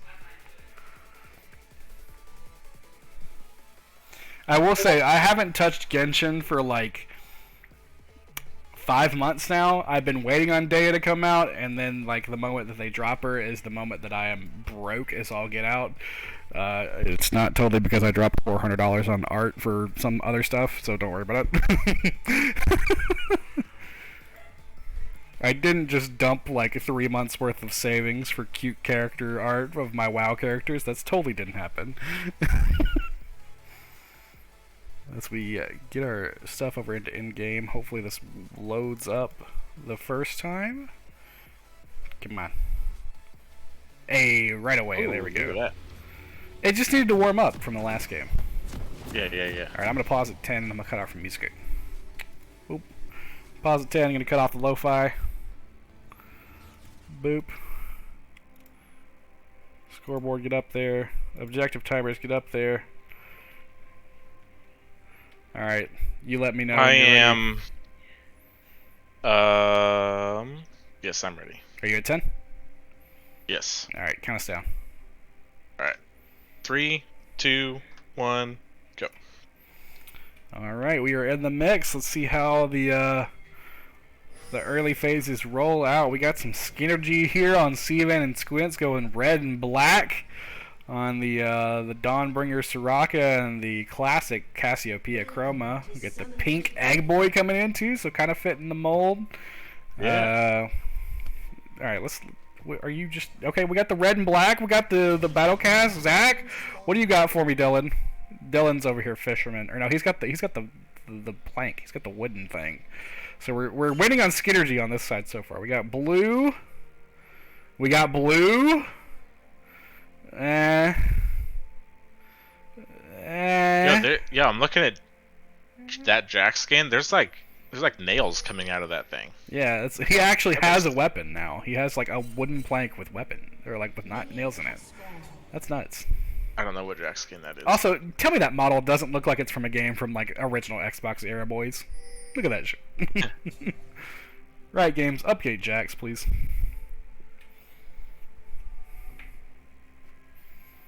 Well, update him as far as visual. Don't update him in gameplay again, because the last time you did that, he got really busted for like 2 patches.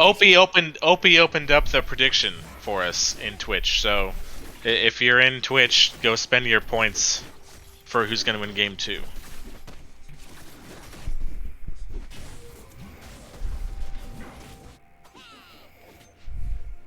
Which one is S&D? Wow.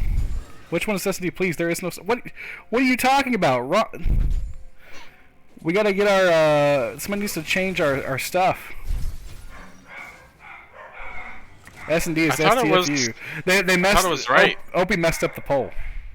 Oh, I was gonna say, like, I'm pretty sure it was right. Like, the stream name is right. Yeah, I thought the stream name was right, too.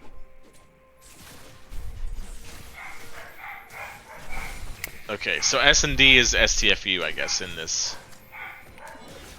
Just having You just had it set to last season's champions, buddy. It's okay. S&D is like the last real champions. We had the Flay Hook combo coming on Seavan, but to get chunked out from Soraka. Ooh, Zepho getting peppered. Seavan takes a bit of damage, but kind of dishes out about the same. S&D is STFU, who is on the blue side. Right? No, they're on the red side. I don't fucking know, man. You're asking me like a bit. STFU is S&D, and they are on the red side. Jeez, man. Shonatonin coming in, not paying attention. It's not our fault, Sean. It's Opie's. I think. Anyway, we saw the early gank there from Scary on the bot side. Nothing really came of it. No summoner spells needed. So he's now several camps behind the Amumu, who is full cleared already and is on the top scuttle. So Amumu has the pace advantage if he wants to look for a gank here somewhere top or mid, while Zach is still going to be catching up on his camps. But instead, Amumu recalls. Yeah, get a recall, get down toward that bot side, maybe look for a lane gank. They did blow, or Seavan did use the TP to get back to lane after taking early back to get the tier, which is Something that's a classic item on Cassiopeia. Give her that extra mana regeneration throughout the lane. Give her that stack up to the Seraph's Embrace. Get the shield that helps her prevent damage on the all-ends. Just a super good item overall to scale into there. Also, holding a small edge in farm. With also Coach Ekboy holding a small edge in farm here over Tambo in the mid lane. As we see. Yeah, and look at Lolly Shentai as well, who is already more than double Dead Pixel CS, and the wave is still pushing into him. Yeah, definitely. So this Jax is definitely something already feels bad on the side of Dead Pixel there. He's kind of walking into that situation where he can't push the wave forward. He risks getting ganked by Zac, but he also can't just make the all-in happen on top of Jax to the counterpick. As we see the hook Flay come in to try to get a hold of Squints, but not close enough, missing the Bandit Toss from Mai. The very ooh, Bandit Toss coming back in on top of Mai. Squints walking back, trying to get away. Chompers come down, Flay comes down, none of it's going to hit, though. Love the aggression. I don't know, I didn't see, you said Bandage Toss was missed. I don't even know if he got it off because there was the silence zone from the Soraka. Nah, true. So maybe he just literally couldn't even press Q. Oh, he threw it out. He just missed it. He did? Okay, yeah, he threw it out. It came out. I didn't see, but yeah. So very good here. Amumu making advantage of his clear advantage though, and being able to look for that. And even though you don't get anything for it, it doesn't cost him anything because he's still a lot of camps ahead of the Zac, and he just goes back to farming, no problem. Yeah, this CS breakdown now that's coming from Lolly Shentai is still growing. The CS breakdown from Mai is also getting a little insane. We'll be interested to see how these guys path or what plays they make to try to like overcome their deficits that they're falling underneath. But poor Dead Pixel up in top lane, just not able to accomplish much in this counter matchup, and it looks like it's going to be slowly snowballing over into the side of Jax before all is said and done if nothing changes. Yeah. Eggboy making the aggressive play on top of Tambo here, getting the press the attack procs, going to knock him to about half health. Have to back off.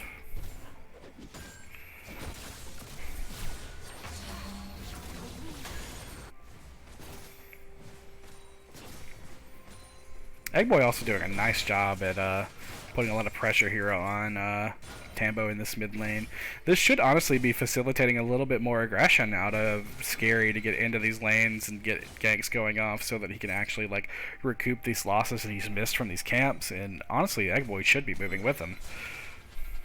Yeah, I'm kind of waiting for that as well. Victor needs a little bit of time to kind of scale up, get the upgrades on his abilities. Akshan is a champion that you would expect to be able to look for some map movement and some roams. Unfortunately, when you try to like early gank a lane and you don't get anything for it, then like you feel so inclined that like now you can't gank anymore because you have to spend so much time just to try to catch up in CS that if you try to gank again and you don't get a kill for that gank, then you're even so much farther behind. So hard for Scary to find a tempo here, and still behind by a lot of camps and no other gank attempts since the early one. Ooh, getting the scrap going on top lane. The ultimate from Jack's gonna get dropped down as Dead Pixel goes into Mega Gnar, trying to look to make a fight happen, but I don't know if that's exactly what you want, buddy. You're a Doran shield Gnar into a Sheen Jax. I don't know if that's the angle. As Thresh is looking for the hook here, he's going to throw it out. Nice ooh, very narrowly missed Squints. Steven with the happy tail. Oh, with a flash. Memory ult is going to prevent the first blood going over into the pocket of Thresh, though, which is a little unfortunate. But, yeah, no, the happy feet from Sivan there. Looking nice. No boots allowed, but he's... Oh, the flash from David. So close, Rizzler, so close. As Zac is here now, he's going to get this kill on top of El Rizzler. Can he get a little bit more? No, he's going to back off. Ooh.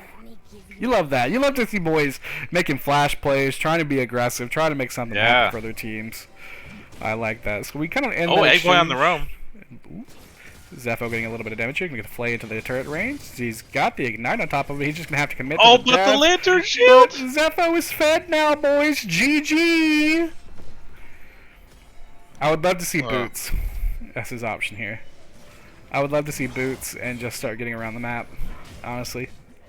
Just go Mobies and run around everywhere. Yeah.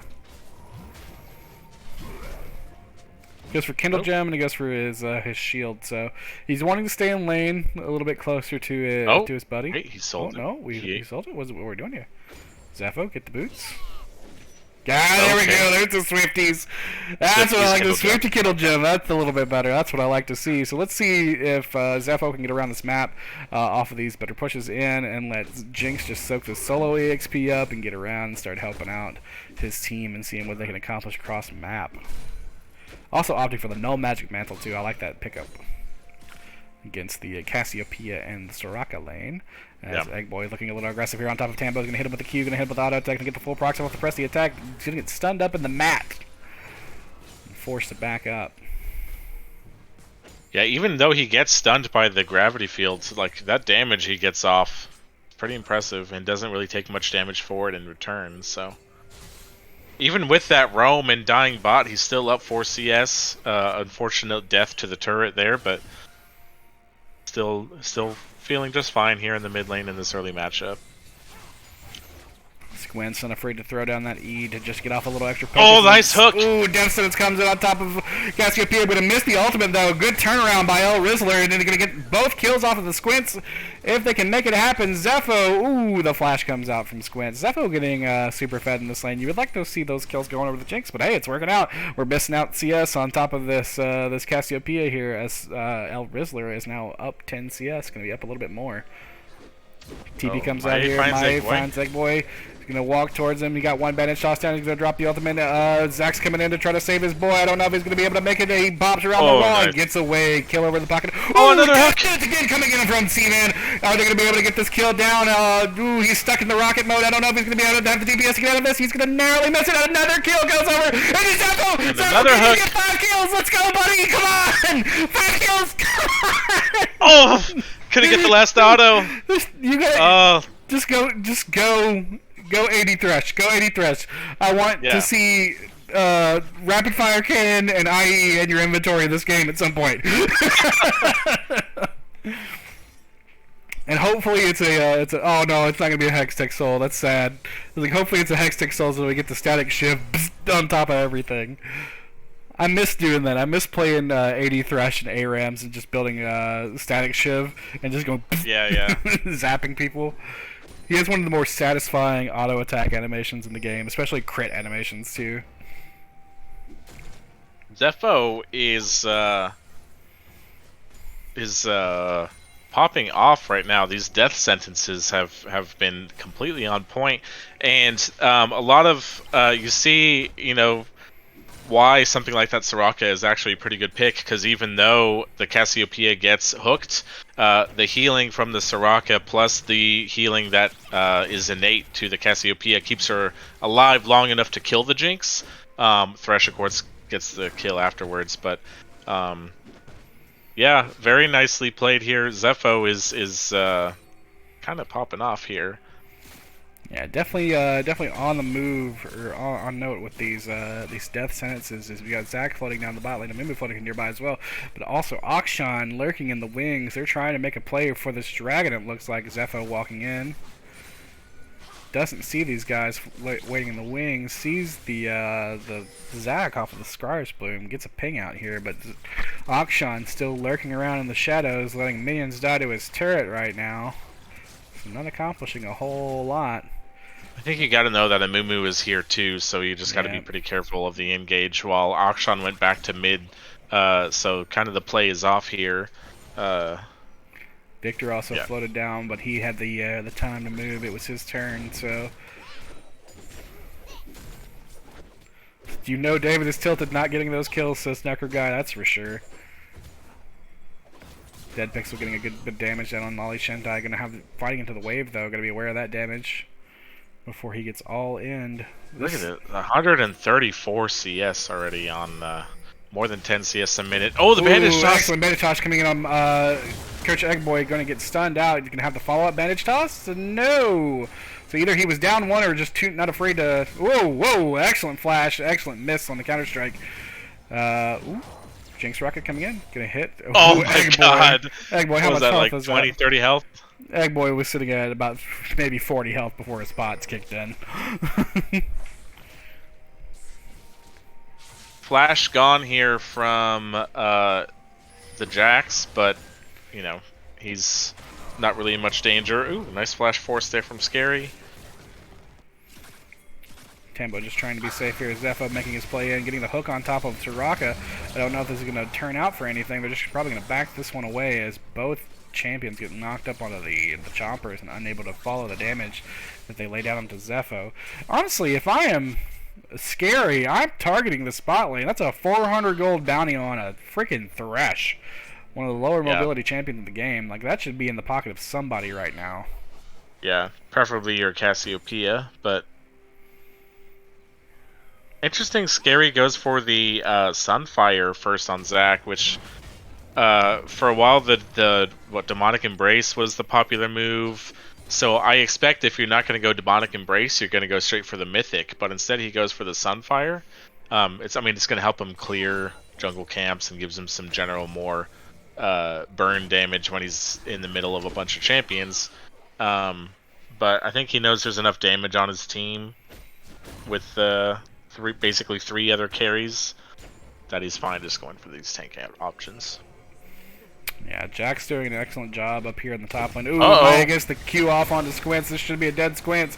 Ooh, misses the follow-up Q over the side, but that's a flash and heal out of Soraka. So those are big cooldowns gone for the next fight. Ooh, the Jinx Rocket went by. Sliding by. This should put priority now for the side of blue team to get in and muscle their way for this first dragon of the game. Again, another kind of like late dragon. They don't want to let this go. They TP on it. Here's Lolly Shentai. Mai caught in the middle. I don't know if he's going to be able to get out. We get the ultimate down from Cassiopeia. Oh, that's one kill over in the parks of Coach Eggboy. They're chasing down Zepho now. Jax is here. He's been doing some work. Death Sentence coming in on top of Coach Eggboy. And then we got, Scary hits the knock-up. Gets the Q. They're diving. We've got the TP coming in from Dead Pixel. Can he make it happen? He's not even in Mega Gnar form. I don't know if it's going to be a matter as we get the kill over from Scary into the pocket of El Rizzler. They're trying to follow this up a little bit more. El Rizzler gets another kill over. Gets the W onto Eggboy. I don't know if this is going to net over. Come on. One more. Gifted over to reset. Yep. This should be a dead Squints. An ace at 16 minutes. After that extended bit of shenanigans, with only Mae going down there, that is Zepho honestly kind of like playing out of his mind in the middle of that fight, doing a lot of peel for El Rizzler there. El Rizzler doing an excellent job bouncing on the outside of the damage of the fight, so he's not being the full focus. Just over-aggression into that bot lane turret, not respecting the unleashed teleports that were on the table now. Allowing everybody to just get there and fight at the same time. Yeah, and I think we talked a bit earlier, like this side from LEC, they want to play grouped team fights, and yeah, they got the first dragon, but it's a late dragon. It was past 15 minutes. I don't think you need to go that hard to contest a dragon that's this late. And even though you TP'd Jax down there, you killed the Amumu. For it, I think that's fine. You just take that kill onto the jungler and get out. You don't want to keep playing into, chasing them into the tri-brush and trying to team fight them after the fact. When you are a team that Dead Pixel hunting for Mega Gnar here, knocking Lolly Shentai about half. Got Mai floating, got Coach Eggboy floating as well. Tambo also floating. Ooh, he's caught. He's locked up on Tambo and Mai. I don't know if he's going to get out of that one.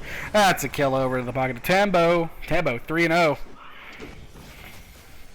Yeah, and now this Victor has gotten to the point where he's gotten through the early levels against the Akshan. He now has the CS lead, and he's 3-0, has his Leandries, and has a Rod. So Victor is now at the point where he's not really a weakness anymore, and he's only going to continue to get stronger. So now all of a sudden LEC have themselves in a really good position after an early game that could have gone either way. Another bandage toss. Mai getting the bandage toss on top of Sivan, getting the ultimate down. Excellent two-man. Get the ultimate in from Jinx to kill off Sivan as El Rizzler's trying to make the dive. Flashes away from Lolly Shentai, who had the counter-strike going. Gonna get the lantern out from Lolly Shentai, but not enough as Zepho is trying to make a play, gets him pulled underneath the turret. Dead Pixel is here now. Dead Pixel gets the kill on top of Lolly Shentai. Squints, a spider's ass hair away from death as he's backing away.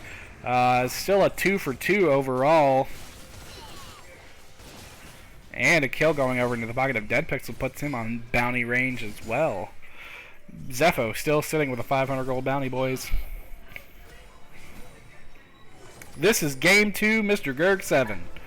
Our game 1 victory went to the side of LEC with the Mr. Maye, Tambo, Dead Pixel, and Rizzler and Zepho. So it's good to get those 2 kills there onto the Jax, even though he gets hooked into the turret again. A great hook from Zepho, but now he has a couple kills to go along with the CS lead he has. So he has his Divine Sunderer. He's going to be working towards his, I'm assuming, Blade of the Ruin King. And now, even though LEC you're behind about 4K, Jax is getting closer to his 2-item spike, and I think you're at a point where you got to know, okay, let's start trying to play more towards our split map comp we have and stop grouping. Probably let the second dragon go over. Yeah, and definitely. Just look for some objective bounties on these side lane turrets. Definitely objective bounty focus and farm focus, because Cassiopeia is not even at her Seraph's Embrace yet, which is fully stacked gear sitting in her inventory. There's one objective bounty now for Lolly Shentai getting that top lane turret. I'm going to be interested to see if he opts for Hullbreaker at some point, as Maya coming in on top of Cvan here, putting a lot of pressure. Cvan Happy Feet gets the ultimate, gets the play. Going to be a dead Cvan as the Death Sentence comes out, hits Squints off the... Oh, man. Come on, Zepho, take the kill. Flashes away from the hook there. Zepho doesn't take the kill, forced the flash out of Squints, so... This is full priority now on this dragon for LEC. Yeah, I think, I don't know. I guess I didn't really see like kind of the setup to that play. It was just pressure on an already weakened turret. Right. Just walking in through the bot jungle, yep. And now here comes the Rift Herald, which can easily knock over the rest of this turret. Cvan's going to TP to it though, and going to be. Okay, he doesn't get immediately trapped. I thought he was going to get trapped as soon as that came through, but... Yeah, very risky play. Missing the bandage shots just narrowly there on Cvan from Maye. As the zap comes down, Flash hook! On Cvan getting caught out once again. Getting dropped down on top of him. He gets the 4-man Cassiopeia ultimate, but it's not going to be enough as the zap comes down narrowly missing. Oh, another hook! From Zepho! Zepho, oh my god, dude, are you mad like what's happening here? Jeez! Lolly Shentai on the side here. Lolly Shentai on the side, gonna look for this kill on top of Zepho. Hopefully get that 600 gold bounty. Not gonna be able to make it. Enough pills coming out to stop it. Oh, he finally gets the shutdown. 900 gold in the pockets of Lolly Shentai. Maya is going down next. Got a good Q out of Zach there. Get another kill. Double kill for Lolly Shentai. That's a pretty nice cleanup there from Scary and Lolly Shentai. Yeah, they lose the turret, and the Rift Herald gets a charge on that inner second turret, but it doesn't go down. And now another couple kills for the Jax, a couple kills for the Zac, who's going to be towards his Jock show here pretty soon. And these are kind of the champions, especially the Jax, that you like to have those kills. They're actually going to start up the Baron here, which is... And now we're popping the Scars, Bloom, snuffing him out, making sure that they... Cassiopeia can kind of shred this, though. But they do have the DPS to take this. The Squints gets half health here. Coach Eggboy dropping it on top of Tambo. Tambo going down. Dead Pixel getting the kill off of Soraka there. About to go Mega Gnar himself. Coach Eggboy dropping in. Oh, going to drop the ultimate down from Gnar to prevent him from falling in fully. So it's a 1-for-1 right now. Mid lane support's off the board, but should still be kind of in the favor of LEC as they walk in here to clear the vision out. Jax taking the back, Cassiopeia floating around that tri-brush and top side. They might be going for this themselves, and they are. Started. The moment that they saw the Jax back, they're trying to make the play, but Jax has a TP flank here, right on the curved brush on their side. Let's see if he can get in on top of El Rizzler. Get the bandage toss down. Misses the Cassiopeia ultimate. Jinx flashes away. Jinx flashes away. Low. El Rizzler trying his best, but not able to get through the defensive Scary here as he goes down. Excellent TP flank there from Lolly Shentai. Double kill going into the pocket, and Coach Eggboy putting him now into bounty range himself and turning their team online. Yeah, that was gorgeous there from Lolly Shentai, finding that flank there, whoever put that ward down. I think if you're LEC, you just take the fact that you push them off the Baron and kind of back out of there. Even with Jinx flashing away from the initial Jack stun, you thought it could have gone the way of LEC, but without the full they need to have the standard front to back setup. They need to have the Gnar and the Mumu in front of the Victor and Jinx, and if they don't get it, it's going to be hard, especially with this Jax now on his 6 kills, to kind of kite out these fights. So, are these Hullbreaker components in the pockets of Jax right now? I'm not sure. I don't play top lane. I don't know. A Somebody couple of plays those top lane. items are. A couple of those items are. Shojin, that's a good thought right there. Trojan. Yeah. Yeah, that's probably good for him. There's also maybe Death's Dance from the Warhammer and from the cloth armor, I think. So we're using this Baron buff right now to kind of push down and siege and get some pressure over this mid lane. 50 seconds here on the dragon. This would be their first of the game as Lolly Shentai makes some aggression on top of Deadpix. What will happen here? Deadpix will chase them around, going to go into Mega Gnar from that. So that if they don't start a fight right now, then they're kind of putting this Mega Gnar to waste. He might be a little off time for any sort of fight that breaks out around the Dragon Pit. 30 seconds now on the Air Drake. Tambo going for a little poke on Lolly Shentai, getting juiced right back up by Soraka. There's kind of this back and forward of like, where can we find a pick? Who's being lazy in their rotation? Who's moving by themselves? Who can we be aggressive on suddenly? But something to kind of be aware is Lolly Shentai is still missing like a fourth of his HP here. So if he gets caught on by himself, then it could be a instant death for him. Especially if Tambo is floating there to get through his counter strike. Turret goes down bot, but now Sivan's a little bit in trouble as the Mumu's coming through. Flashes away from the Mega Gnar. Yeah, great flash there from Sivan to make sure that he's not caught up in the potential shenanigans here. But Mai still kind of floating on this tri-brush. Maybe they're still looking at Sivan, but kind of dancing back and forward. They're doing this play where they don't want to give ultimate pressure over here on mid lane as Zepho comes back towards Lolly Shentai, forcing him away. And this gives the advantage of the dragon over into the pockets of STFU. Yeah, I really like this push and pull here from STFU. As soon as a Mumu is shown to be trying to collapse on bot side, they go mid and push down this turret. And as soon as LEC responds to their mid push, they try to look at the dragon. So they are controlling where LEC is moving, and they are not able to keep up at this point. And they have turned around this game from a 3 or 4k gold deficit into now being up almost 3k and getting their first dragon of the game to stop the early potential Dragon Soul.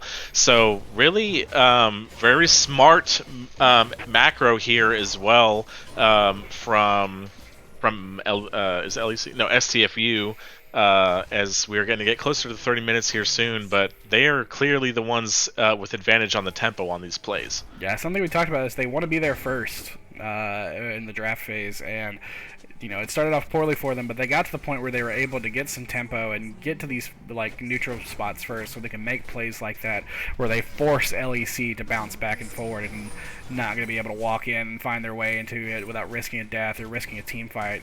Ooh, the action flash coming in from Lolly Shentai, going to try to take out Tambo. He's going to have enough. Ooh, Tambo gets the match. He's going to be able to walk away, but he's got the ultimate popping. He's got counter strike going. Oh, he's going to be able to get out. He gets out. He's got Soraka waiting in the wings to make sure that he gets healed right back up as the TP came out from Gnar trying to make sure that he protected his carry, but it's just not going to happen.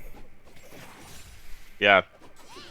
And now this Jax is full 3 items. It is the Spear of Sojin. He has the cloth armor, which could go towards a Death Dance or like a GA, are probably the 2 items that you would look at there. Ooh, Sivan by himself. Sivan by himself. Bandage toss coming out. Ultimate coming out. Going to be able to get the kill here over in the pocket of Deadpix. Would have liked to see that into Jinx's pocket instead. But yeah.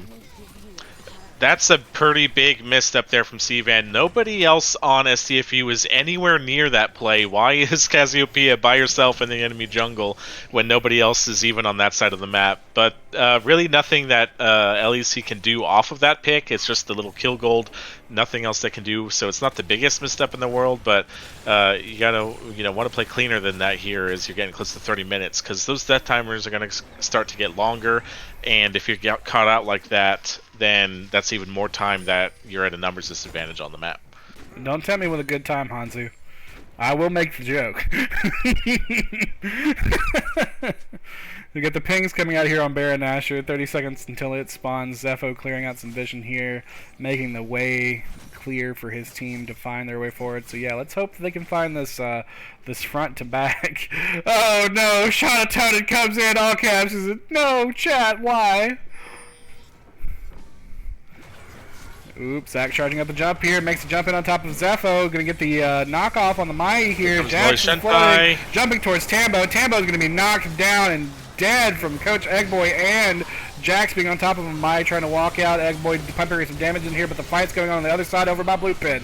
It is not looking good for the favor of LEC here, as Jax is just tearing through everybody.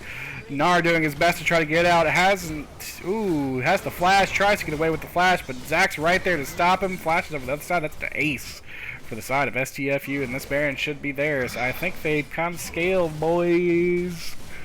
Yeah, definitely. So here with this Jax is now very tanky. He does eventually pick up the Demonic Embrace, like I mentioned, and Jax coming in with his 3.5 items, and Cvan like 1v3ing over the wall there, but has enough self-sustain from the healing he gets on his Twin Fang until the team is able to join him. Since Tambo was picked off at the beginning of the fight, it's only the Jinx now you really have to worry about, and they were able to just clean up from there and now have themselves a very big gold lead as they take the Baron. I love how instead of just backing right away, Squints walked all the way from Baron Pit to the bottom side of the map to clear vision. I was like, hey, Dragon's coming up. You got. I was like, why are you 1 HP in Dry Brush on bot side after just leaving Baron? But they've got the they've got a ward over here in the top lane brush. Jax's TP is a little bit far off from it, but if something stalls around this, that could be a pressure point for Jax to play around as they're clearing vision towards this top side and they're playing on this top side. I guess they're just going to opt to concede and go for this bounty objective that's here in the top lane for top lane turret. Jax is balanced. Yeah, Jax is balanced, but Jax also had like a 50 CS lead in lane, so yeah. This is pretty smart, I think, from LEC. You don't care about giving up a second Cloud Drake. It's going to take them 3 more dragons to be even in Dragon Soul range, so going for the 2 turret bounties topside gives you a lot more gold versus giving up a potential second Cloud Drake you don't care about, and you don't really lose much else for it. So I like that. A lot of teams, PMA teams, are so like obsessed with having to contest every dragon, even when you have no business contesting it, and having the awareness to just trade for more gold across the map is something that I think is very smart. Yeah, but we have to ask the question, was it really worth it? Because they lost 2 turrets there on their exchange of 2 turrets plus dragon. That is true with the Baron buff, yeah. They got this rotational point to play around as they're going to have to just do this dance back and forward. Zach jumping right on top of a member here, getting the full silence off of Soraka. Gets the Thresh Lantern out, though. Zepho's MVP dreams slowly going into the toilet as the Cvan from the side, or as the Siege from the side of Cvan with this Baron buff is working its way on the spot turret. Bit of poke on to Cvan as he walks out, but he doesn't really care that much when he has a Soraka. Yeah, excellent balance between the top, or between mid and bot turrets here. Taking advantage of their Baron buff. Mai about half health here, not enough to actually stick around and make anything matter as Zach's poising up to go in. Missing the flay, getting the Q off from Zach, getting the knockups almost into the chompers. Cvan chasing him down, going to go in on Tambo here. I don't know if he's going to be able to live through this. Tambo, you might want to have to back out as Cvan pops the Zonias. and risk of turning anything around. Ooh, big damage from the Jinx ultimate, but it's not going to be enough to kill anybody as Jax was sieging mid lane the entire time, and this is going to be a 2 inhibitor net here. Ooh, Scary goes back in. Scary's in. He's on top of Dead Pixel, get the knock up into the minion, but he's not going to be enough to do anything as El Rizzler refuses to let him go, but he has to be gone. Not wanting to chase too far, the minions unsure of what's happening in their bottom side of the jungle. No vision there. Squints is out. Again, Squints. Living on these hairs of health. Imagine if Very Zepho close went there. AD with all those kills. Game changer. I know, right? If he had an Affinity Edge, this game would be over. Yeah. Very close there. LEC's glad that nobody died, because otherwise that could have been the game. And you've kind of weathered the storm here a little bit. You did lose both your inhibitors, but you have a couple minutes till another objective comes up that you want to fight for. And even then, like, you want to maybe fight for the Baron, but you can let another Cloud Drake go over, so you don't care about that. So now you can just kind of farm. You do have 4 items now on Jinx and 3 items on Victor. So your big backline carries have gotten to the point where they do some pretty good damage. You just got to look for those fights. The problem is it's kind of hard where you have a Gnar. Like, you kind of have to time your team fights around the Gnar bar, so you can't just go whenever you want to. You have to time it on him being Mega or not. But there is potential here for 5v5 now that your 2 big backline carries have their items. Yep, definitely so. As we're seeing, the problem though would be that it's kind of the inverse of the last game where they had to play into a Gwen and walk into a Gwen, where you're having to walk into a Jax, but now you're also having to walk into a Soraka and a Cassiopeia too that are just extremely obnoxious to space against. Right. So. And that's a good point there too. If you're trying to engage into Cassiopeia, who gets her petrifying gaze onto you while you're trying to run at her, so pretty difficult here. But we've seen a lot of big comebacks in PMA LCS, so it's not out of the question. Yeah, it just takes one skill shot miss, one play gone. Shanatoni, guys, what's up? How's it going, buddy? Have y'all thought about this though? 80 Thrush? Yeah. If you kill them before they kill you, yeah? Yeah? Yeah, there it is, you win, that's right. It's simply just unaliving the other people before they unalive you, and then as simple as that. Oh. Squints gets hit with the zap, but there's not really any Squint's going to be a follow-up. little careful kind of positioning away from his team into that gap there, because he's a little bit by himself trying to fight over vision there. It just takes one stray Maya EQ to get him gone. Or a Zepho hook. Yeah, he did have his flash if you needed it, but you don't want to use it in that situation when you could just position in a way where you don't need it. Nope. Double Oracle Lens here, bot. Good synergy. Yeah, the Baron spawning here in about 5 seconds. Dragon spawning in 30. So let's see if they make a play to go for CS, or if they make a play for this Dragon while they're doing Baron. What's happening here? Doesn't look like LEC is going to leave their base, though. Yeah, they're walking towards it now, but it's so late when you have... Oh, Maya's in! Maybe it's there! The 4-man ultimate, didn't steal it, but the fight though, there's no Jax! That's a dead Soraka! There's no Jax into this. T-Van just free hitting on his Twin Fangs there. Jax sieging into the bot lane. The turret. Oh, Coach Eggboy going a little bit too deep, getting knocked into. Ooh, oh, C-Van. El Rizzo, C-Van. Oh, just not enough happening there. As Lolly Shentai is threatening to end the game with his Baron minions. Zepho's showed up now, finally. Tambo's here as well. Can they make anything happen? Lolly Shentai's Counter-Strike is down. Hook. Ignite's on top of him. He's got... Ooh, there goes the laser. Bzz. That actually is probably pretty good for LEC. Yeah, if you get the Baron, but only on 2 members. They get some shutdowns. A huge shutdown there for the Victor, who gets to just buy his Void Staff now out of nothing. And yeah, you don't care if they get a 3rd Cloud Dragon, to be honest. So you get to just farm some more, and there's only 2 people that have the Baron buff. So really not the worst result at all there for LEC. Yep. We got to be a little bit careful now of this. Zac and Cassiopeia still in possession of their Baron buff. They could make the siege happen on these inhibitor lanes, as well as this top lane that's still clinging to its turret. Ooh. I'm very proud of both teams this game across the board for their vision. I'm just going to say that. Look at those vision Yeah. numbers. Absolutely insane contribution from everybody involved on both sides. Yeah. Dead Pixel, the And only now one it's lagging. both inhibitors are back up here for LEC, so they don't have the constant super minions pressuring anymore, and they have 4 items now on Jinx and Victor. So the longer this game goes without STFU being able to end it, the more that LEC are going to be able to have a chance. Yeah, it just comes into pick territory at that point. Who misses what skill shot, who picks who. Looks like everybody's grouping around Jax, trying to help him guide this top lane in as Cassiopeia staying down in bot lane to provide her split. Zax's in the middle, making sure this wave matches top side. Cassiopeia getting her own little bounty going on now with her 399 score.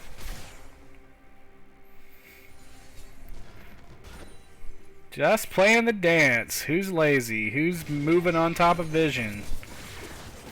Who's going to start the fight first? Yeah, right now STFU are pressuring all 3 lanes, and we'll see how STFU responds. Hook goes wide.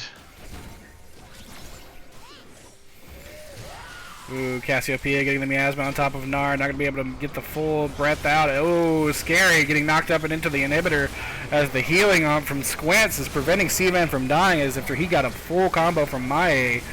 Mae going to be taken down by Coach Eggboy. Lolly Shentai grabbing Tambo. The ultimate coming out from El Rizzler is not going to be enough. He's doing his best. That's a kill for El Rizzler off of Eggboy. Can he kite it back? He can't. The GA's popped. The miasma's coming down. The silence could be coming down thereafter. Nobody knows the timing of GA, as this should be GG easy for STFU. Yeah, very nicely played. They're going to get the 1-1 there. Really like the adaptation they had in the draft, putting their first pick of the draft, Diamond top laner, into the counter matchup. Who played that really well, and really overall as a team playing really well. Eggboy kind of got around the map a little bit in the early game before the Victor scaled, and yeah, definitely like full props to the STFU there for not like losing track of themselves. You know, in those down situations, especially if you're like constantly getting hooked or constantly being like the source of like the downside, and especially in the case of somebody like Sivan, who was just like, it seemed like every single second it was LEC catching him on something.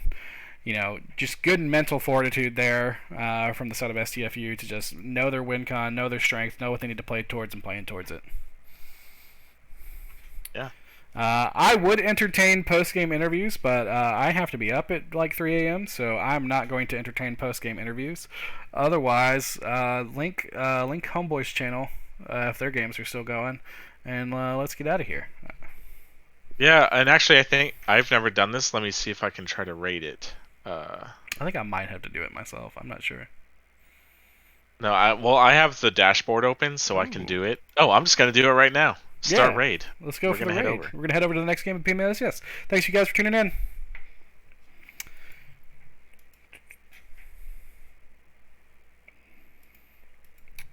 Are we clear? I believe so. We're clear. I clicked raid now, so I think so. Yeah. Let's go. Yep. That was pretty good. Yeah. Pleasure casting with you, buddy. Yeah, I try to. I usually do play-by-play, but when I'm not, I try to be mindful of like picking the moments to speak and then trying to get out of it when the fight comes on. So I don't think I overstepped too much, but I think it flowed pretty well. You felt the same. Yeah. Cool. I thought it flowed pretty well. Also, thank you for sending me that sheet because I have been absent this in my life. I mean, your TM could have given that to you at any point as well, but yeah. But who is messaging me? we.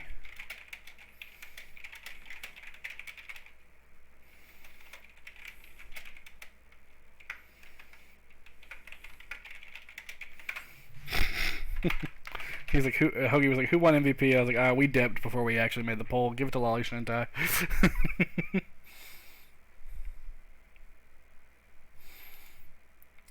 All right, buddy. I'm gonna head to bed. I'll see you. All right, man. Have a good night. Yeah, have a good night.